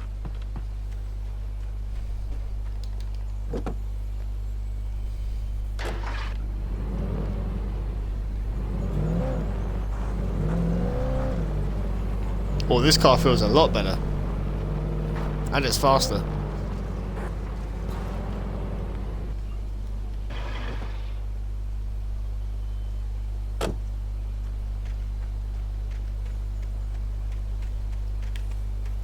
Check this place out.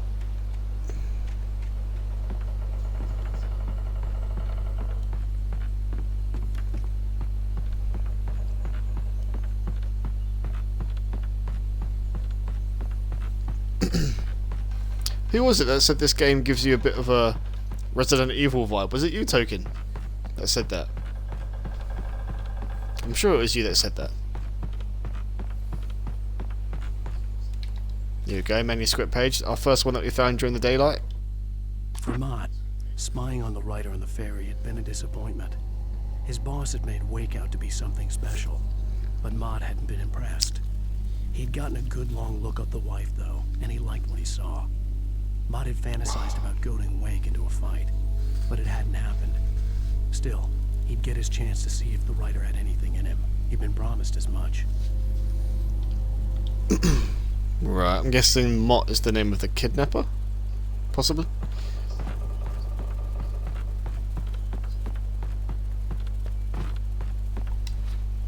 I was early. I was supposed to meet the kidnapper at noon in the main building. The coal mine was quiet. It was a museum now. I think I just triggered the next conversation piece there without even going to the main site. By doing that little jump.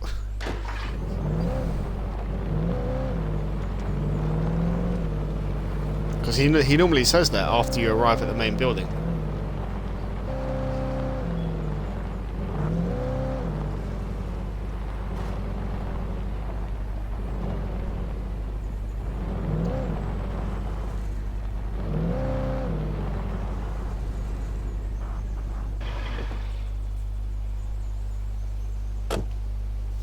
Okay.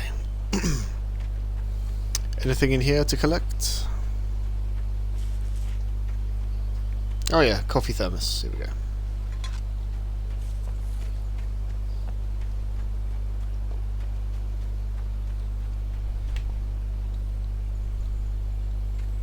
Axes. I mean, can we just smash the glass and take one, please?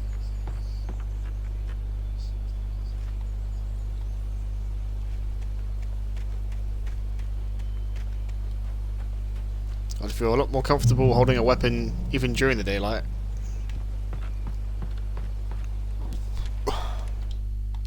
With Nightingale gone and the night wind blowing in through the broken studio window, Maine stared at Sarah. The sheriff looked away. Maine's voice shook with barely controlled anger. That boy's doing more drinking than thinking. I hope you know what you're doing, Sarah. He's got a sickness in his eyes. You take my word for it. He wants Wake for a reason, and it's not for anything good.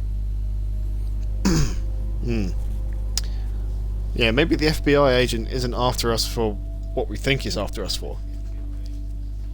Because I'm still not convinced that, you know, he's all there in the head. There must be something else going on with that guy.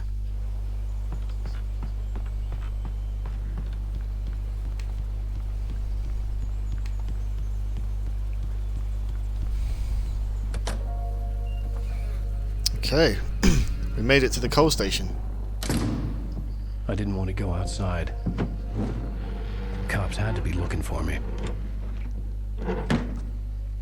The noon sun turned the place into a sauna. The day dragged on. Different scenarios ran through my mind. Ways of how I'd torture the kidnapper to get Alice back. Or the different horrible things he could have done to her. I imagined her dead. I had no way of knowing she was still alive. It was killing me. I was running on blind hope. It was all a waste of time. The bastard never showed up. Wow. Unbelievable. Didn't even show up. Wait. Where the hell are you? Change of plans. You know where Mirror Peak is? It's a big mountain north of where you are. You follow the path from the mine, you can't miss it. There's a lookout point there. I'll be waiting. I'm through being jerked around by You you. want to see your wife alive? Because if you do, you better watch what you say to me. Do we understand each other? I want to talk to Alice. Yeah, and I want the manuscript. Don't keep me waiting, Wake. Hello? Hello? Ah! I'm gonna kill him. Yep. I had to get to Mirror Peak. I want to kill him too. Oh!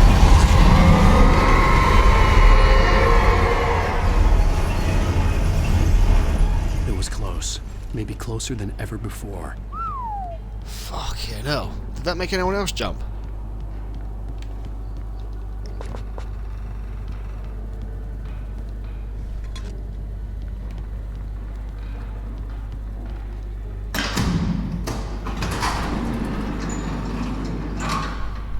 Ugh, got a fly buzzing around my head.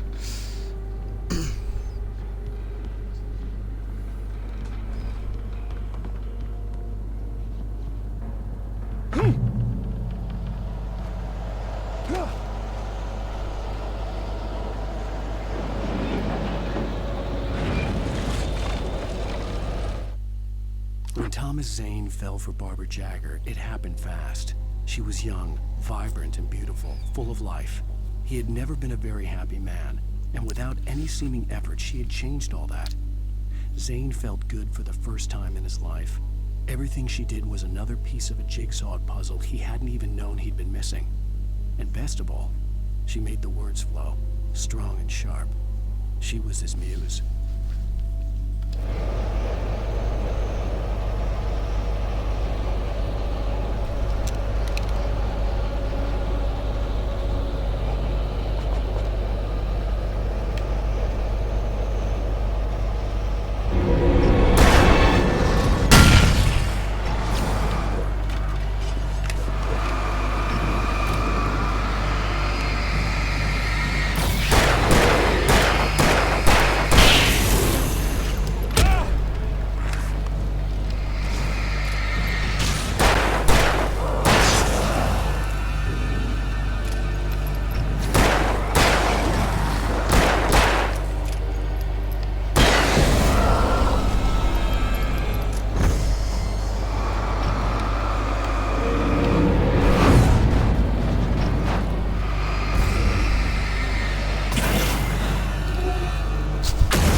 Whew.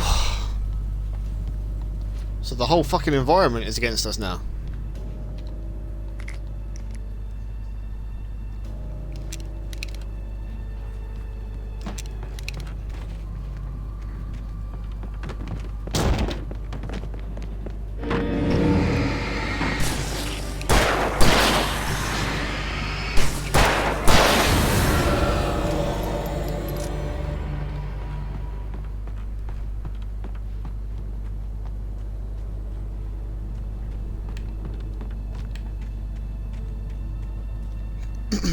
Okay.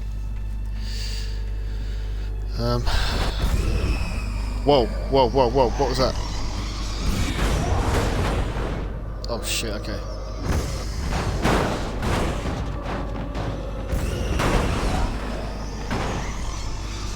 Come on out.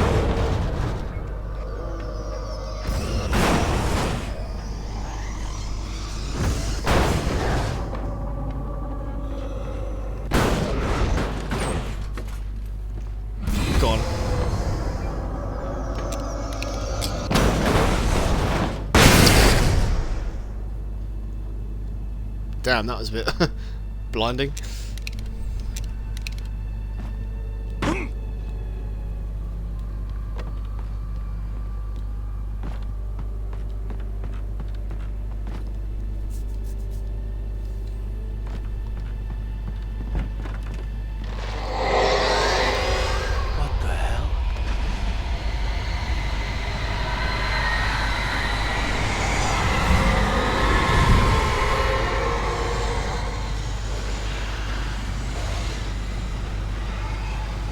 Sweet Jesus.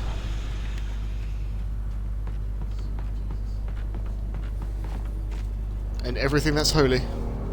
The only way to reach the hillside ahead was to go through the building. I had to find a way to avoid electrocution.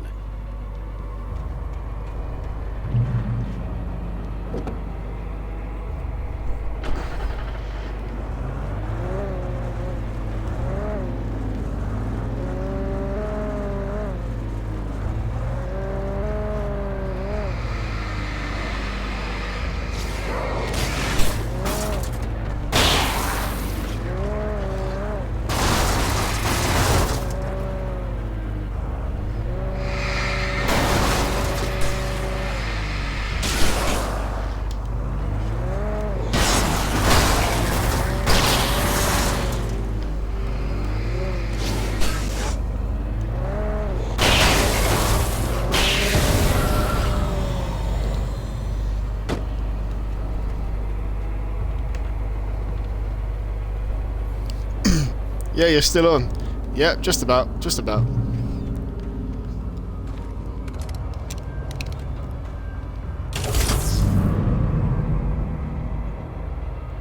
Sort of getting towards the end of this episode, I think.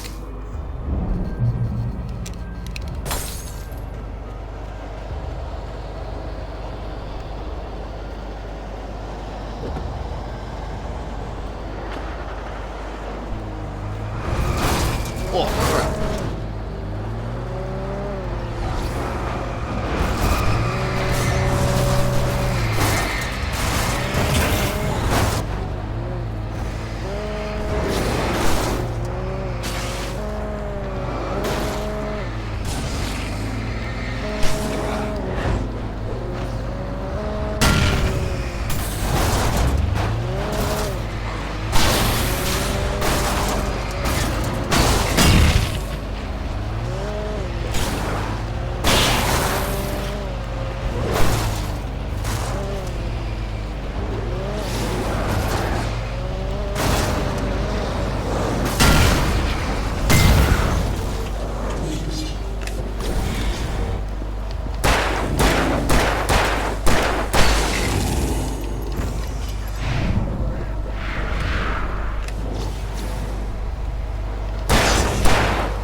I think we handled that pretty well.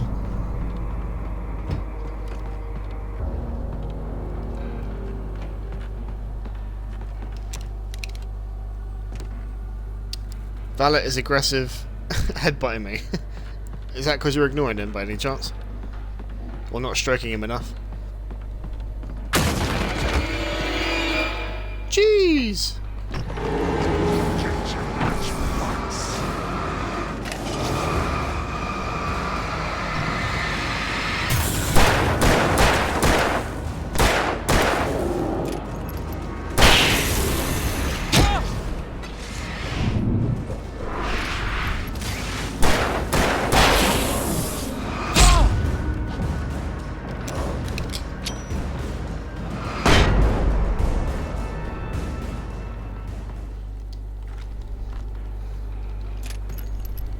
Now I find ammo that I could have used,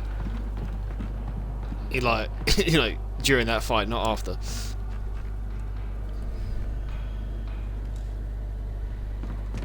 He was asleep in the kitchen and realised I was awake. He went crazy. He's like, wait, why are you awake? What are you doing? I need to know.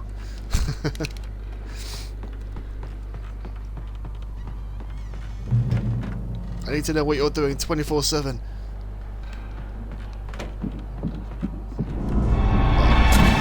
God.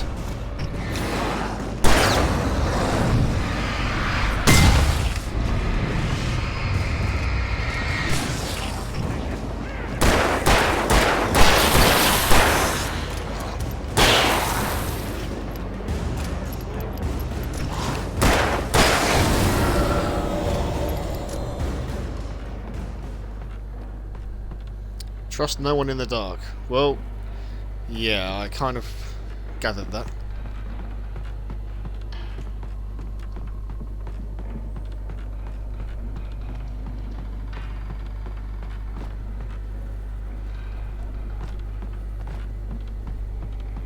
Ah, there's a ladder. Okay.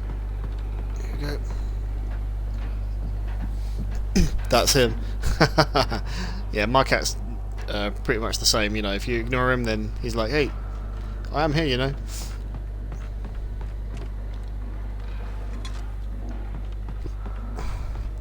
Follow.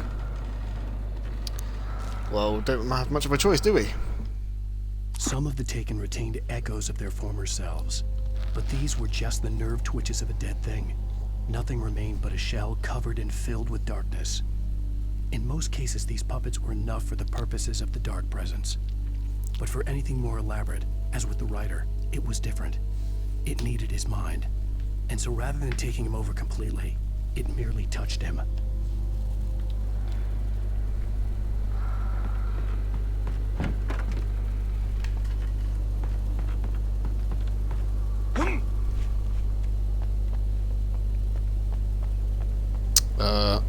Okay, how do I get across? Whoa!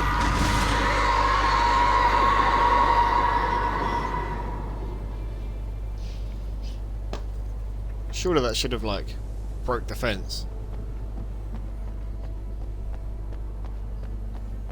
Or at least weakened it.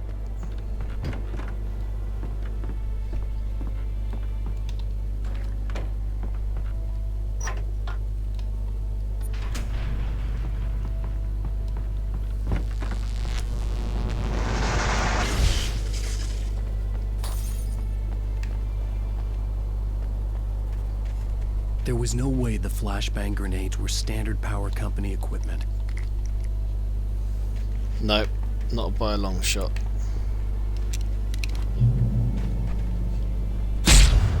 Oh, God, what the fuck? Oh.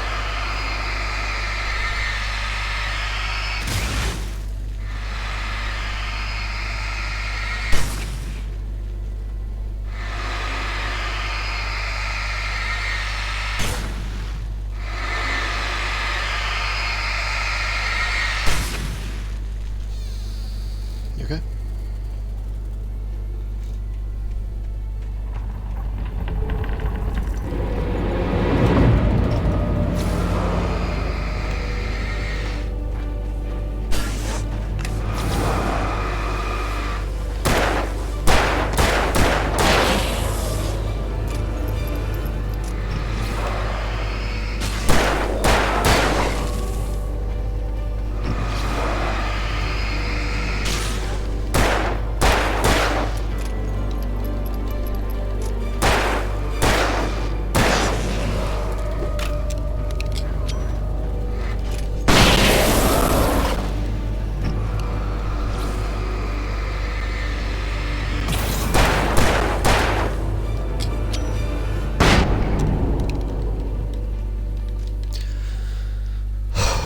Can't even go to the restroom by myself.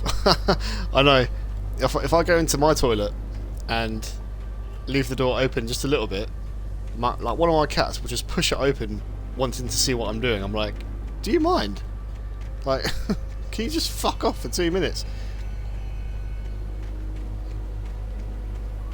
Just let me do a shit in peace, please.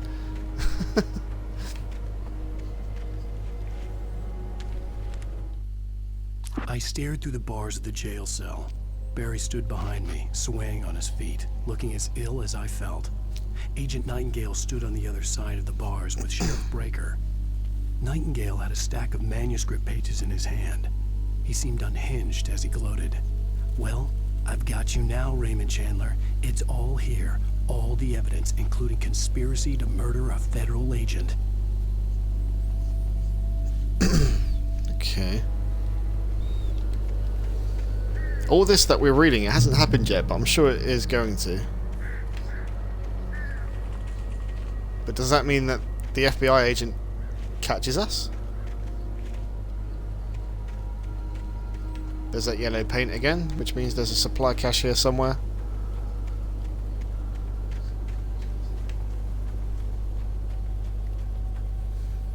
He'll literally run in as I walk in and have to pick him up and remove him.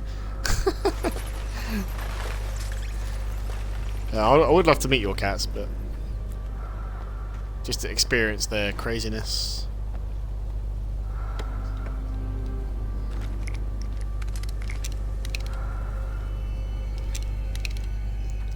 Okay, I'm concerned that I didn't get many bullets out of that. I literally just got flare gun ammo. Which isn't gonna... Oh, God.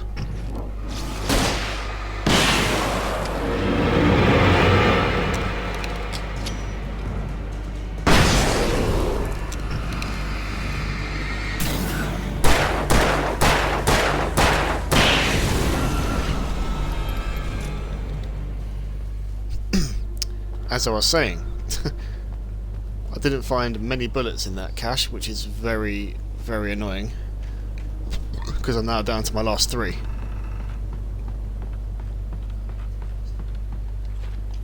No! I didn't mean to fall down.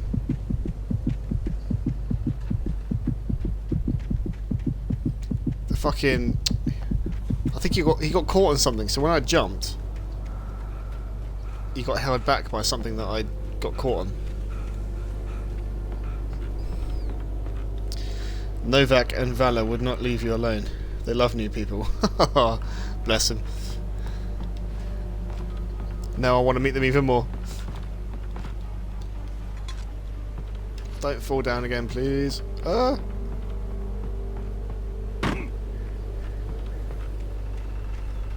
Let's get in the light and get some health back.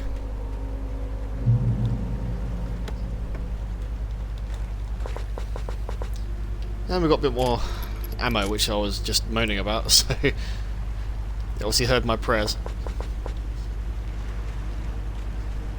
I had no real plan. I was going to give the kidnapper all the manuscript pages I had for Alice. If that wasn't enough, I'd hold him at gunpoint and make him talk. Pump action shotgun. Look at all that ammo we've got for it. Nice. I might save that until I really need to use it.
Shit.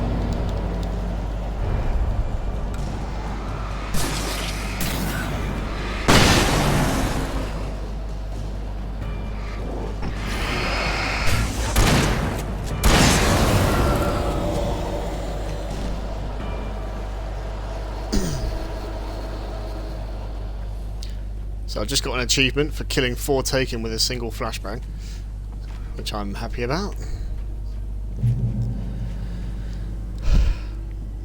Novak is named after a supernatural character, as in from the series Supernatural or from a mythical creature.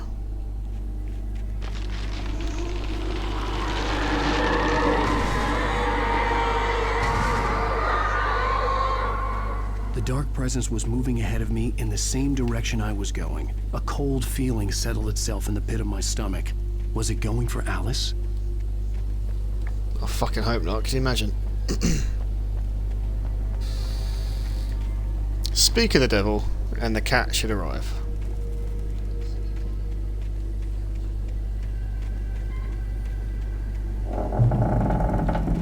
Your ears must have been burning, little man? Little fella?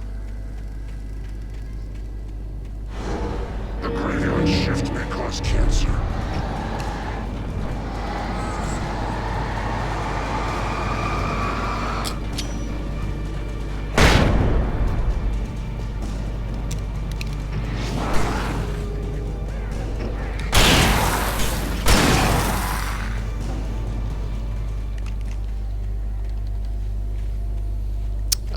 Okay, where to next?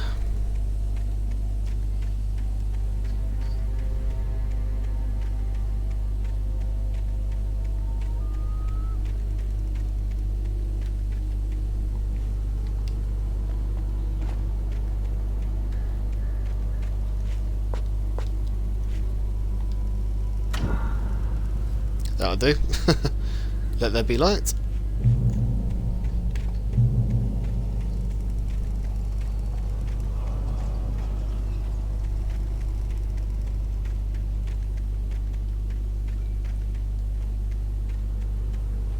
The place was dead, a ghost town. Had been for decades, maybe a century.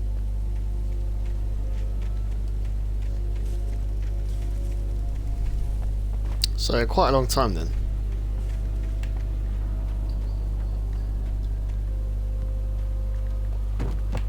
Whoa. The hell? Whoa. Ow.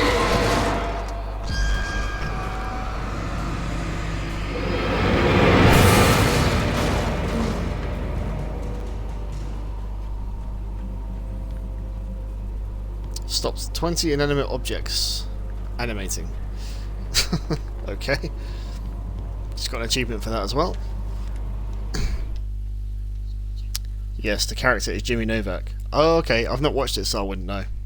Things were never as simple in real life as in fiction.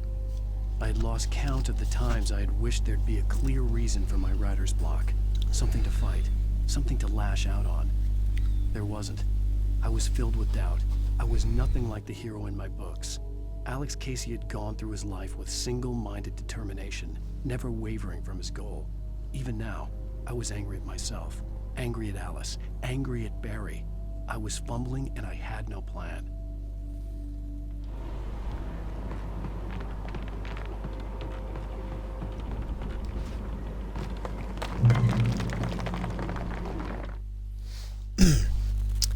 It's Cass's Vessel. I think you would like it.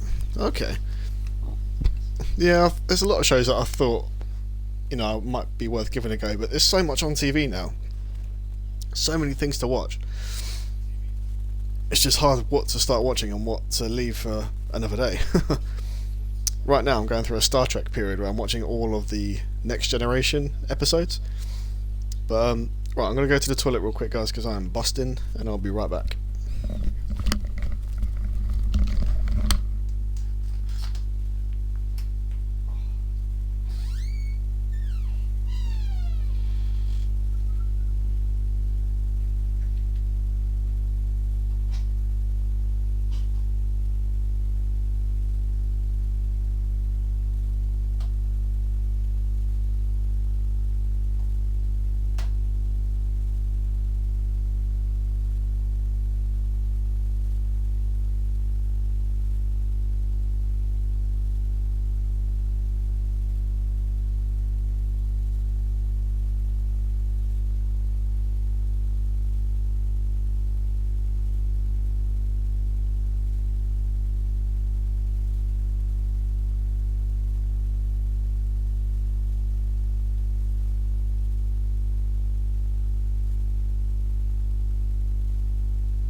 Okie doke, let's go. We're I think almost at the end of this episode, I think. Almost. It feels like we're almost at the end.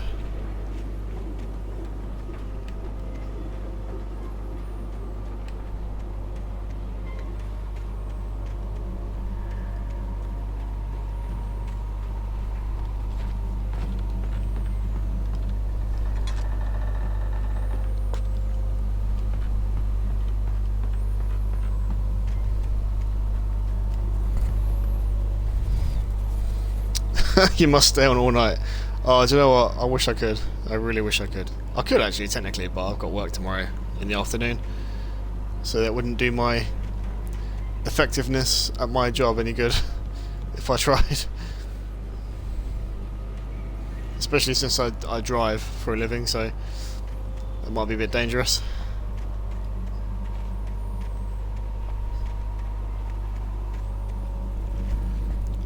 Forced all-nighter.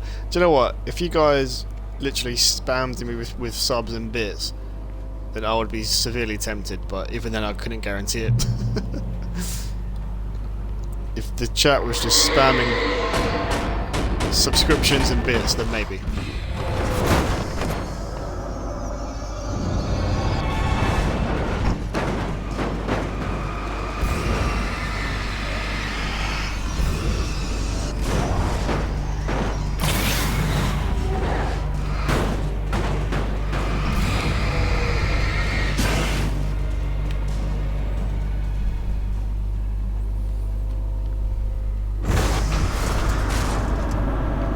Oh crap.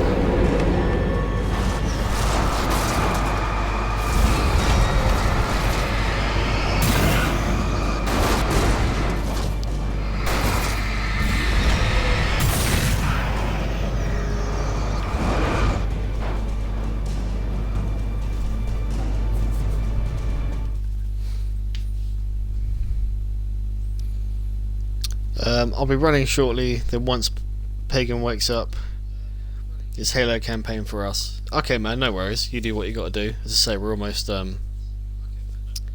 the end of this episode anyway. Only then you would do it. Yeah, pretty much. I mean, if the whole chat just spammed the gifts, like gifted subs and cheers, then I would be very tempted to stay on for you guys. But I can't ask for that.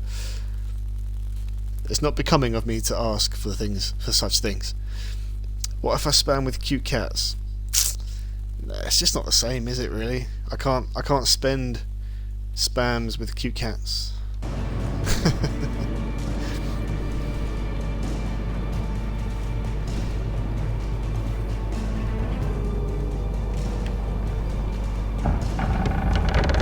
Oh shit. This doesn't look safe.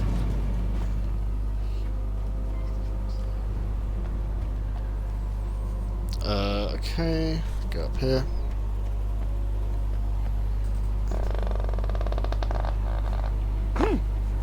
Yeah, but it's serotonin. I don't care what it is. It's not the same.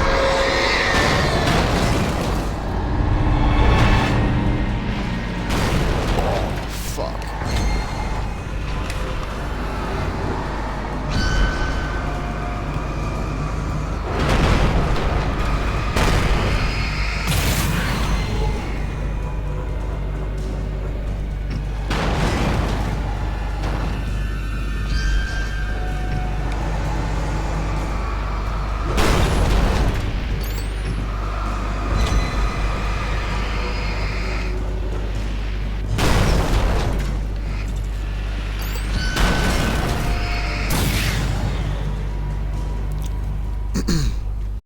Damn, I tried.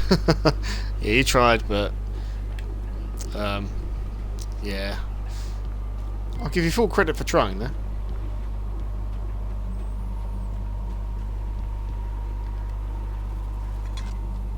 That's what I can do, is give you full credit for trying. Oh, we found some keys. What do they unlock? Oh, here we go.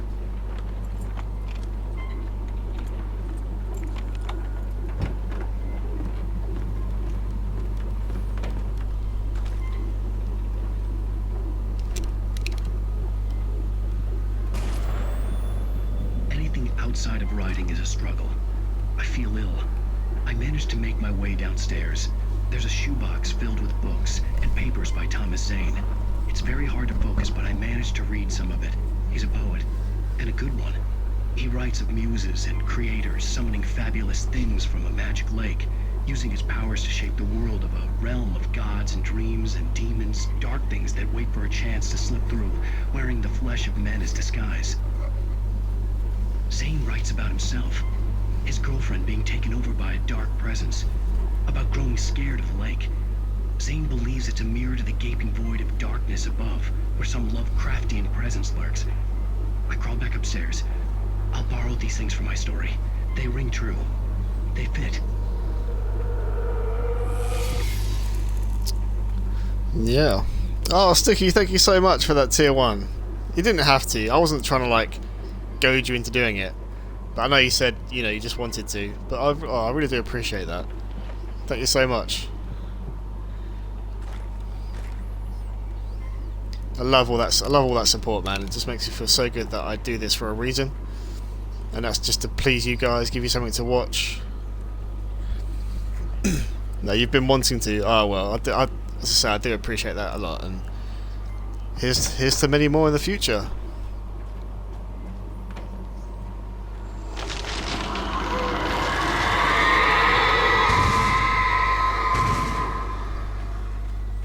Mate, this darkness really does like cutting down trees.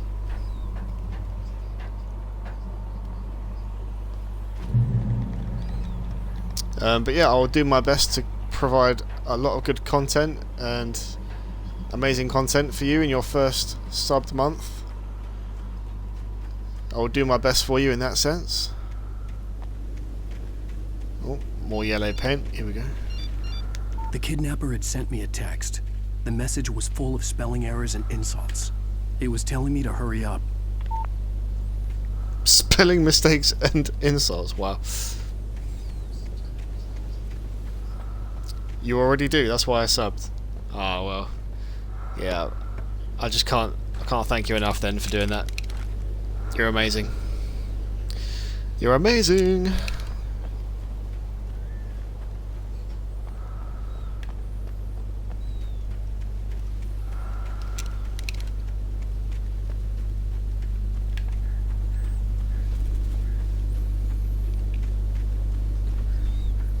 When you start streaming for yourself, I will be I'll try and be one of the first ones in there to drop a cheeky sub your way.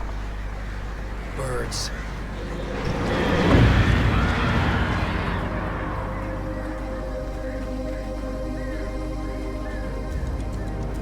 Alright, run. Oh god.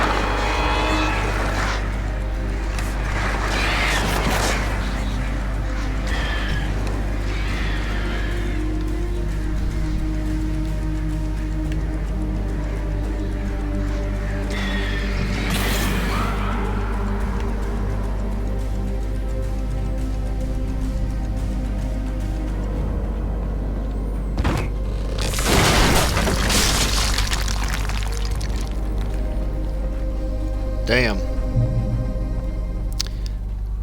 Yay! Yeah, I will definitely be one of the first ones there to drop you a sub.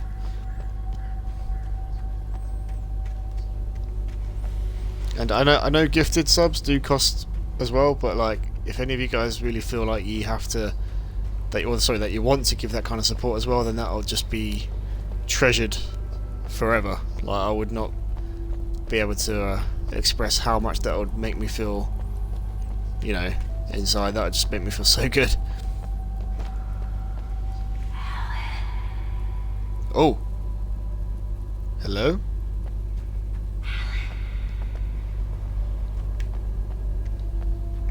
Okay, I don't trust this.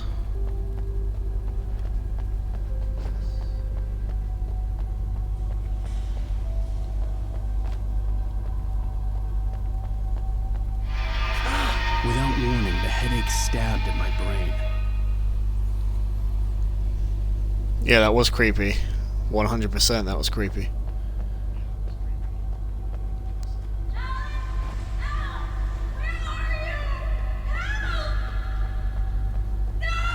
Alice?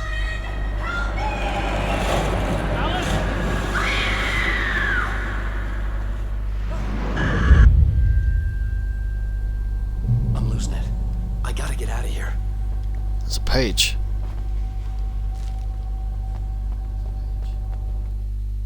The hunters were big, thick-set men, confident and at home in the woods. They were feeling good, running on beer, ghost stories, and camaraderie late into the night. It did them no good, as they were taken by the dark presence, sucked deep into a darkness far worse than any ghost story they ever told or heard.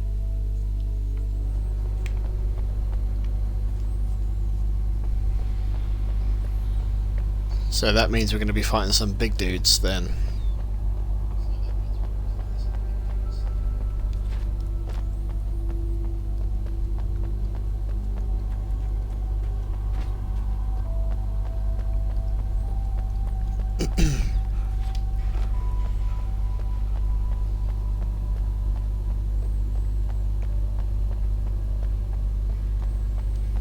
Okay.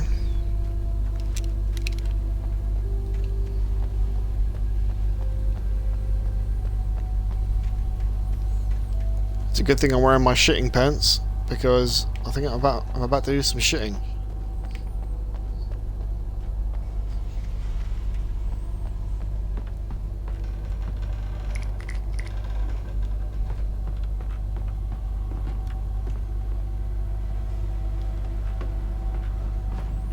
There's another page there.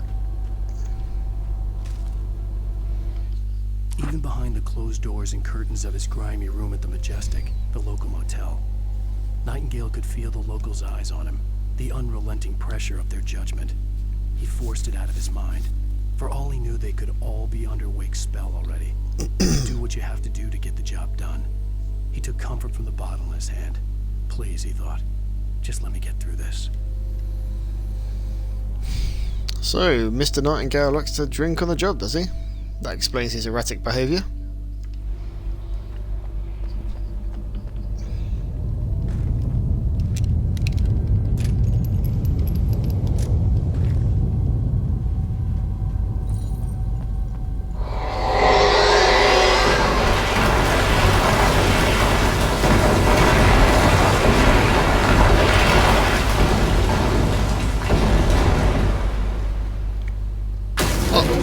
Jesus.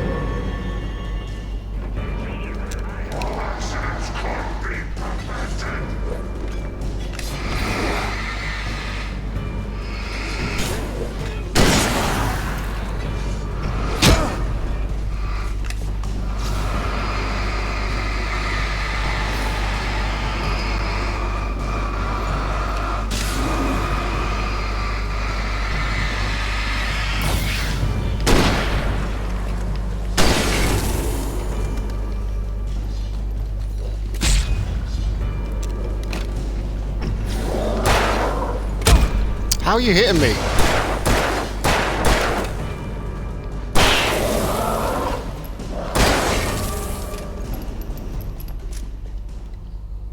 How the fuck are they still hitting me when I was trying to dodge it at the same time?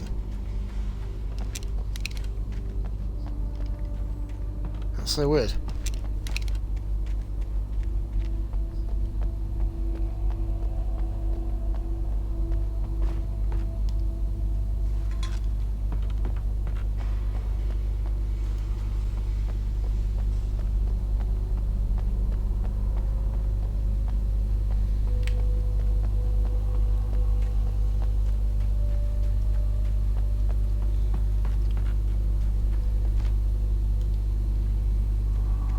Thought I saw a manuscript page there. Obviously not. I'd have to make my way up this mine shaft in order to go on. Maybe the machinery could help me with that. I mean, do I look like I could operate all this machinery? How hard can it be?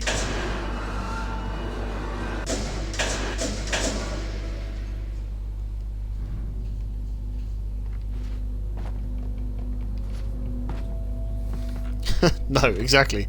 Why the fuck would I be qualified to use any of this stuff? Like, I'm a writer, not a bloody construction worker. Makes no sense that I'd be able to use any of this.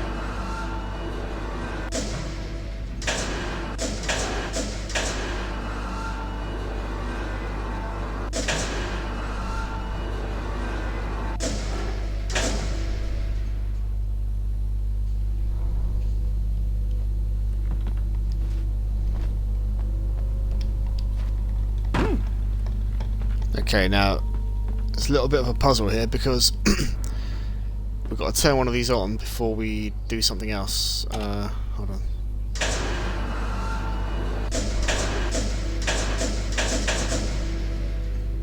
That's the one there.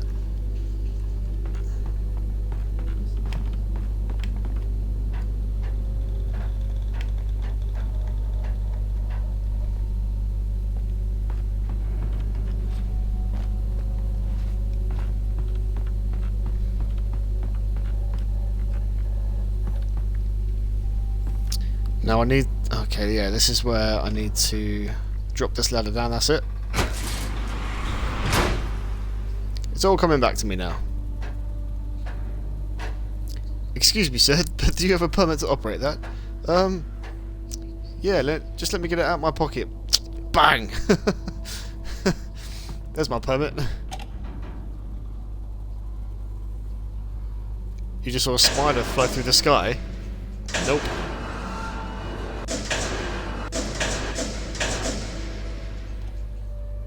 I don't do flying spiders, thank you, and I don't do any kind of spider of any kind.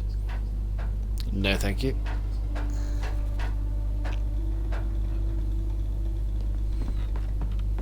But, you know, if there's one in the house, then I'm obviously the one made to fucking go and get it. Because the missus won't touch it either. So I'm like, great, so I've got to overcome my own fear because no one else will go near it. Oh, it was in Dragon Age. Are there flying spiders in Dragon Age?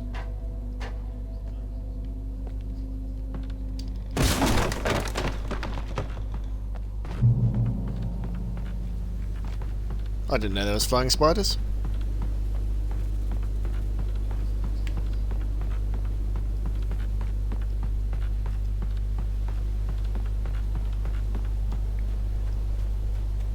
Oh, flares, flares, flares, flares, flares.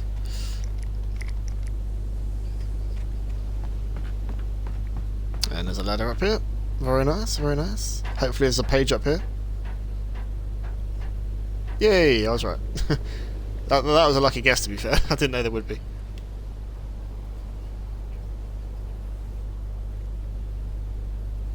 We get to look at all around us. That's where we're trying to get to. The mountain peak.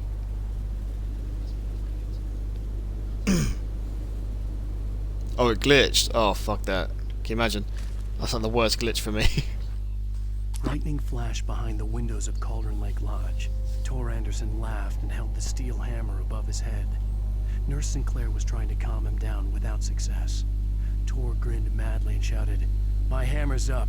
Here's a friendly poke from Molnir, wench." He brought the hammer down with all his might on Sinclair's head. "We're on a comeback tour, baby." Oh, Jesus. I think that's one of the old guys that used to be part of a rock band.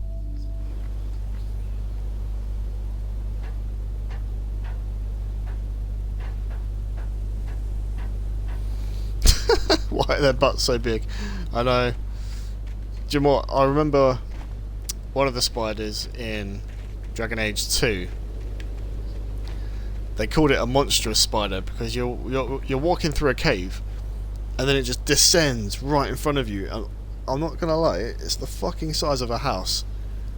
It is the biggest spider I think you'll ever see throughout the entire Dragon Age series so far. It is so fucking monstrously big. The first time I came across it, I remember I literally threw the controller. Almost threw the controller across the room because I was that fucking scared. Damn.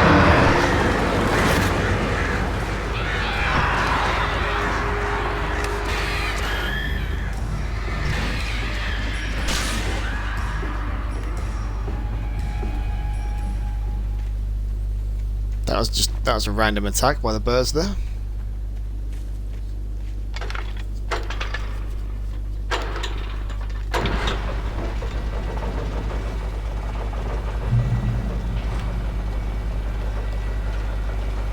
Oh, great. Another cable car. Just great.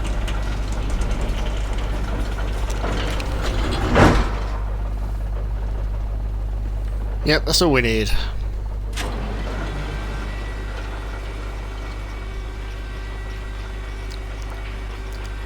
Do you reckon we're going to get all the way across in one piece without encountering anything?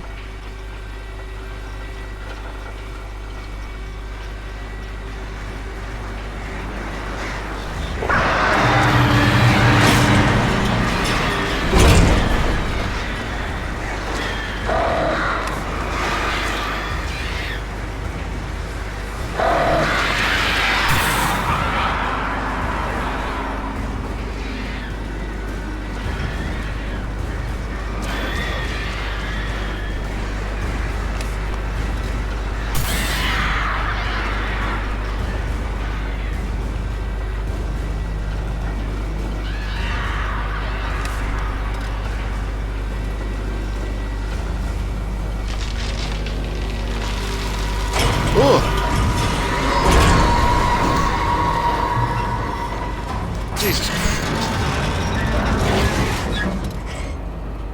Fuck.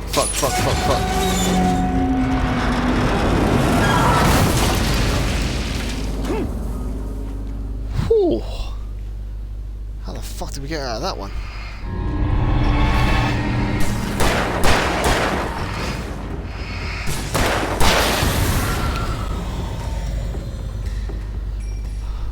I really need to stop speaking too soon, because every time I say, oh yeah, look, we managed to get out of that one, something else happens.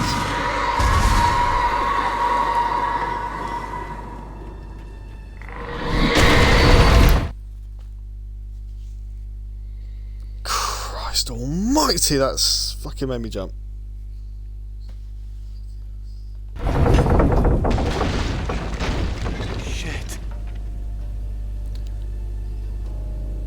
No matter how many times I play this game, that bit always gets me. I always forget that fucking happens.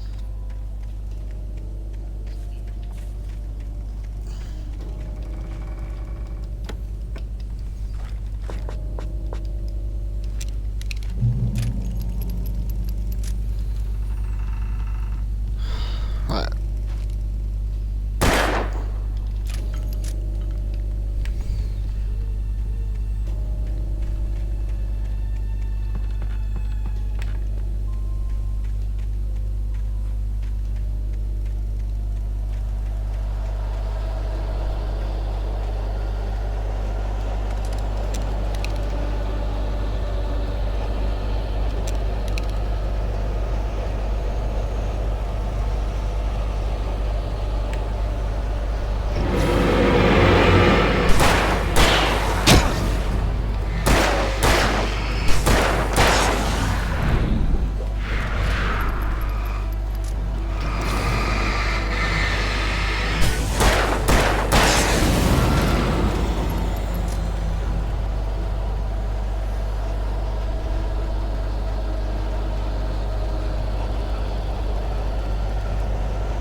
Oh, go towards the box, you idiot.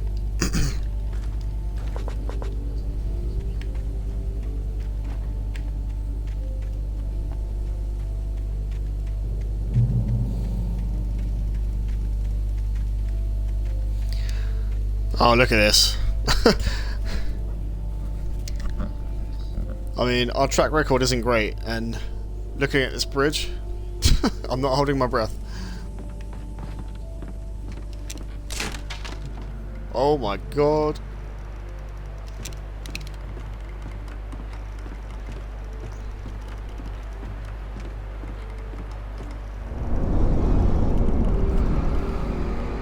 Oh, Jesus.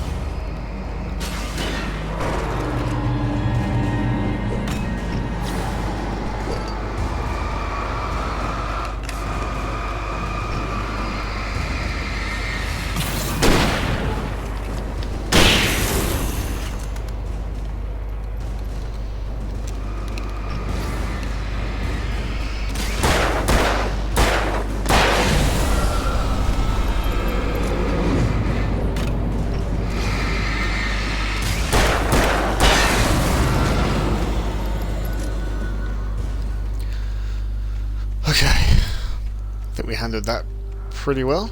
More yellow paint on the tree.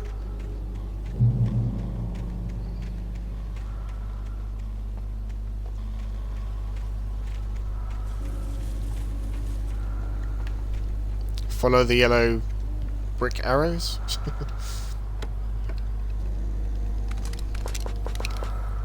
See, we're getting more flare stuff, which is making me worried. Like, why do we need all this stuff?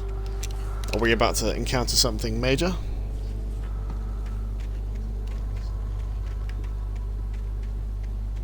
Could very well be.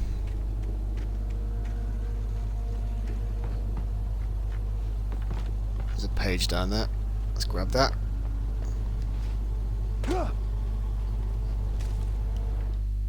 Maud had checked all of Stucky's rental cabins. There had been no sign of the Wakes. It was dark when he'd found their car parked at the end of the road by Cauldron Lake. It made no sense. They must have taken a wrong turn, but there was no sign of them, and the car had been there for hours already. Frustrated, Mott stood on the rotten ruin of the footbridge that had once led to Diver's Isle before it sank beneath the waves years ago. The boss wouldn't be happy.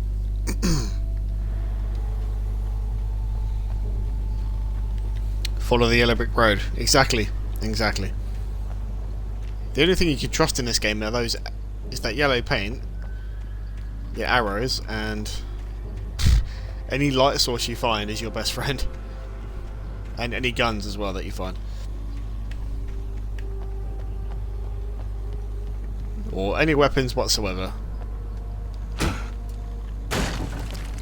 Give that a little bit of a shunt. Yes, sir.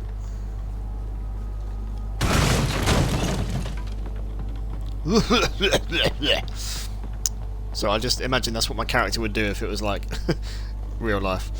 With all that dust and shit.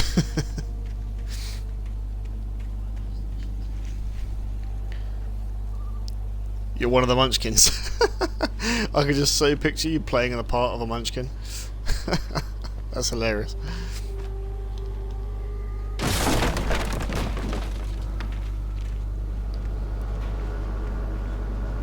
Whoa. Whoa, whoa, whoa, whoa, okay.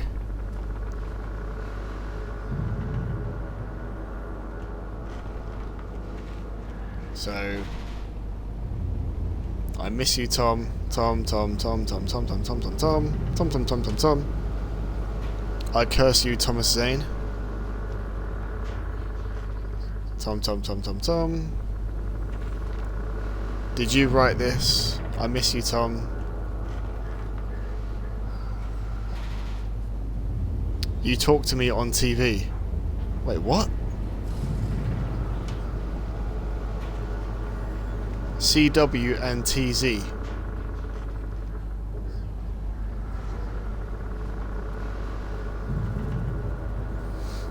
Or the Oompa Loompas. Fucks. Okay, CW. I know who CW is, but I'm not going to tell you. I am going to let you guys find out for yourself who CW is, but TZ is obviously Thomas Zane. But just think about who CW could be. We've heard her name before. A couple of times.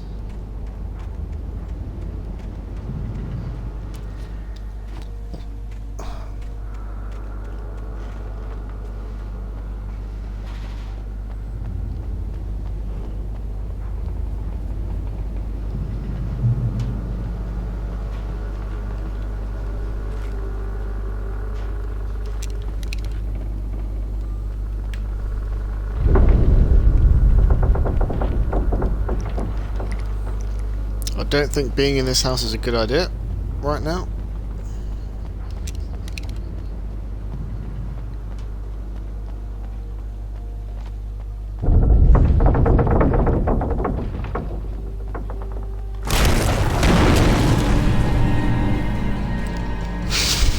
God.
That was a bit, we've never fought that many at once before. So that was interesting.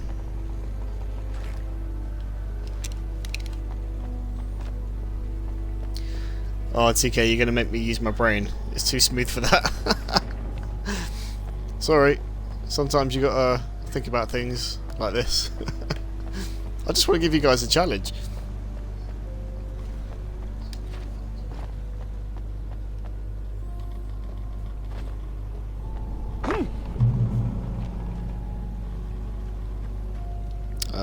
Is there anything behind this house? Oh yeah, coffee thermos. Here we go.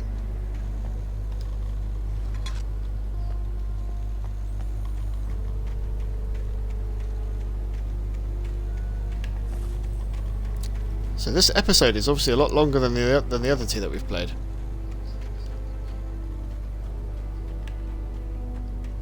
I could see Cauldron Lake. I thought I could make out the spot where the island and the cabin had been. There was a light near it. It had to be a boat. Yeah, so Cauldron Lake, where the cabin that we were staying in used to be, but it's disappeared. All of a sudden. I was close now. I had to get there fast. I dreaded what I would find. I tried to hold on to Alice, but her form melted away. I was losing control. Dr. Hartman stood in her place. I wanted to hit him, but my arms were jelly. He smiled. It was a reassuring smile, and I hated him for it. I had to give you a sedative. Don't fight it. You went through another rough period. Right now, it's very important that you stay calm. We don't want you to have another episode. You're a patient at my clinic. Have been for a while now.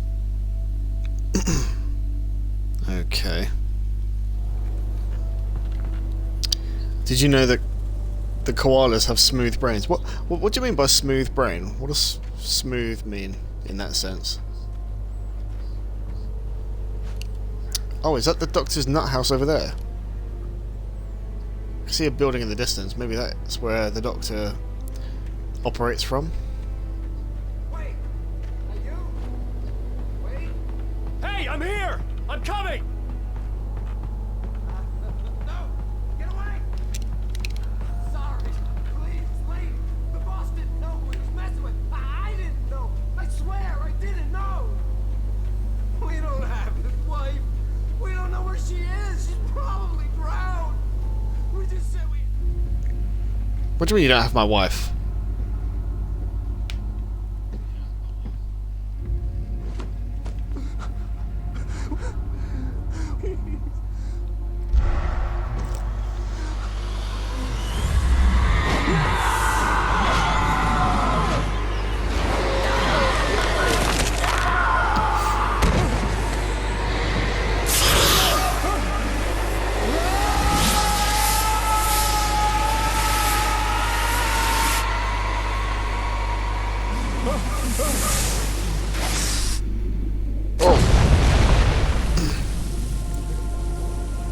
Crap.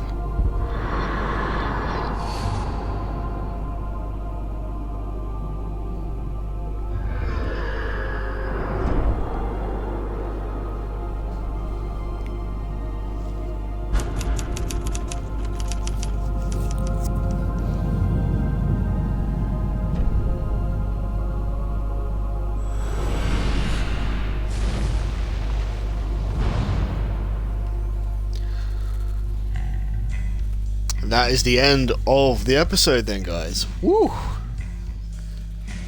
That's got to be the best one yet.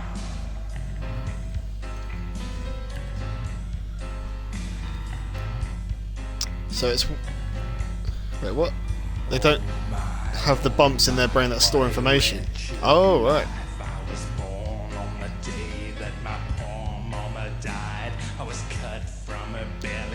So when you feed a koala, it has to be off the bamboo shoot because they won't know it's food. Oh, right. My brother says I suffer from smooth B syndrome.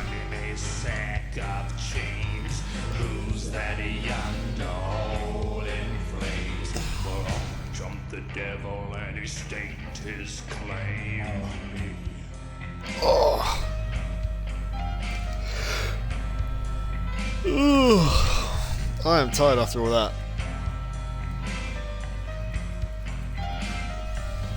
Did you enjoy that, guys?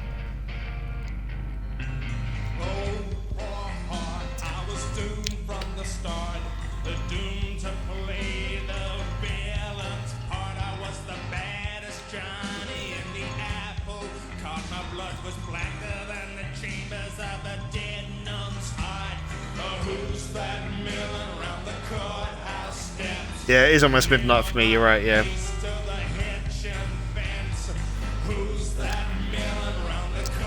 It definitely had its moments over the other two episodes.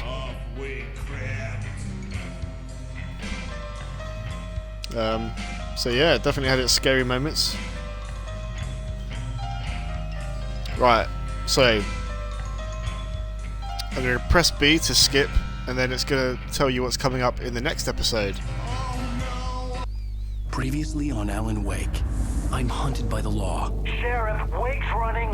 I'm giving chase. Are you seriously telling me that writer just took out my deputies? A thriller I supposedly wrote is coming true. The genre of the story seems to be shifting. It's turning into a horror story. I was told that Alice had been kidnapped, but that was a lie. We don't have his wife. We don't know where she is. Her purported kidnapper was eaten up by the dark presence before it attacked me.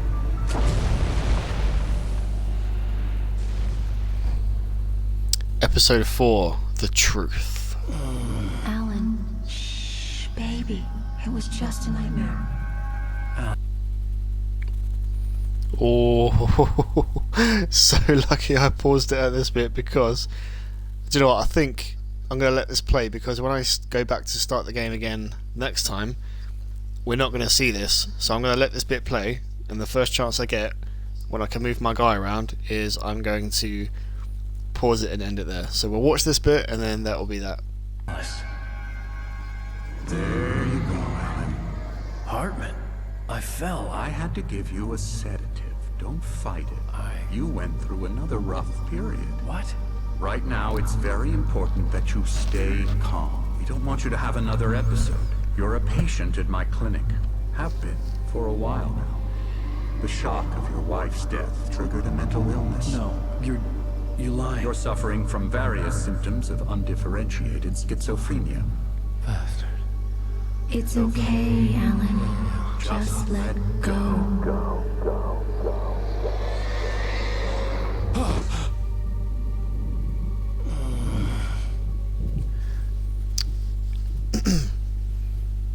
I'm a baby. No, you're not. You're fine. I felt groggy. Whatever Hartman had bumped in me was making me numb. I felt like this was happening to someone else. Someone I was watching on television. I couldn't think. Couldn't focus.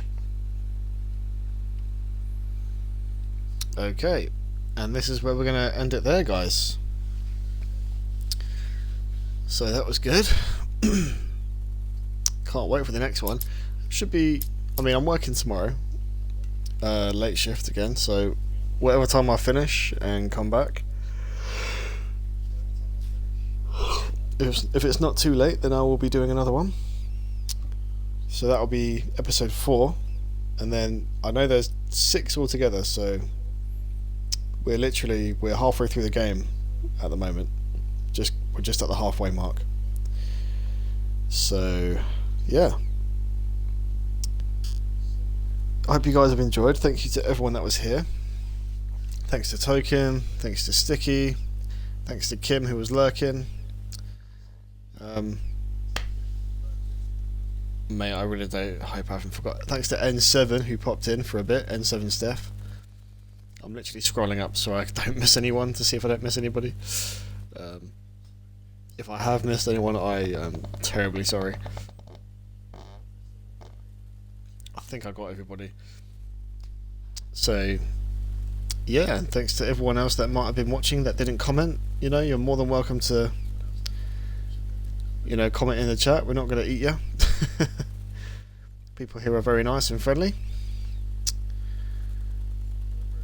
What I'll do is at the end, well, just before I go now, I'm just going to post my Discord link. It doesn't expire, so It's going to be up there, so you can click it. Anyone's welcome. Just please keep it respectful to the rules that I've got set in place in the community. I do have a servers rule channel in my Discord, so if you want to refer to that to see what I mean, then that's absolutely fine.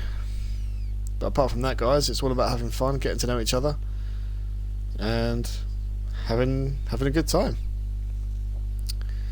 But yeah, gonna sign off now. So I will have a good one, sir. I will do, sir. You have a good one too, and give Pagan Mama my regards. Been lurking and cleaning. Yeah, that's cool, man. That's cool. I hope you enjoyed it from what you could watch. But I will let you guys tomorrow if I am going to be live again. You know me, I like to keep you updated, so I will speak to you guys very shortly. Again, thank you very much for being here, and Sticky, thanks again for that sub. You're an absolute legend for doing that. Endless appreciation for you. And I will do the same. I will return the favour when you start streaming. But cool. Bye, guys. See you later. And have a good rest of your Sunday. I just had to remember what day it was. Have a good rest of your Sunday. Cheers, guys. See you later. Love you all.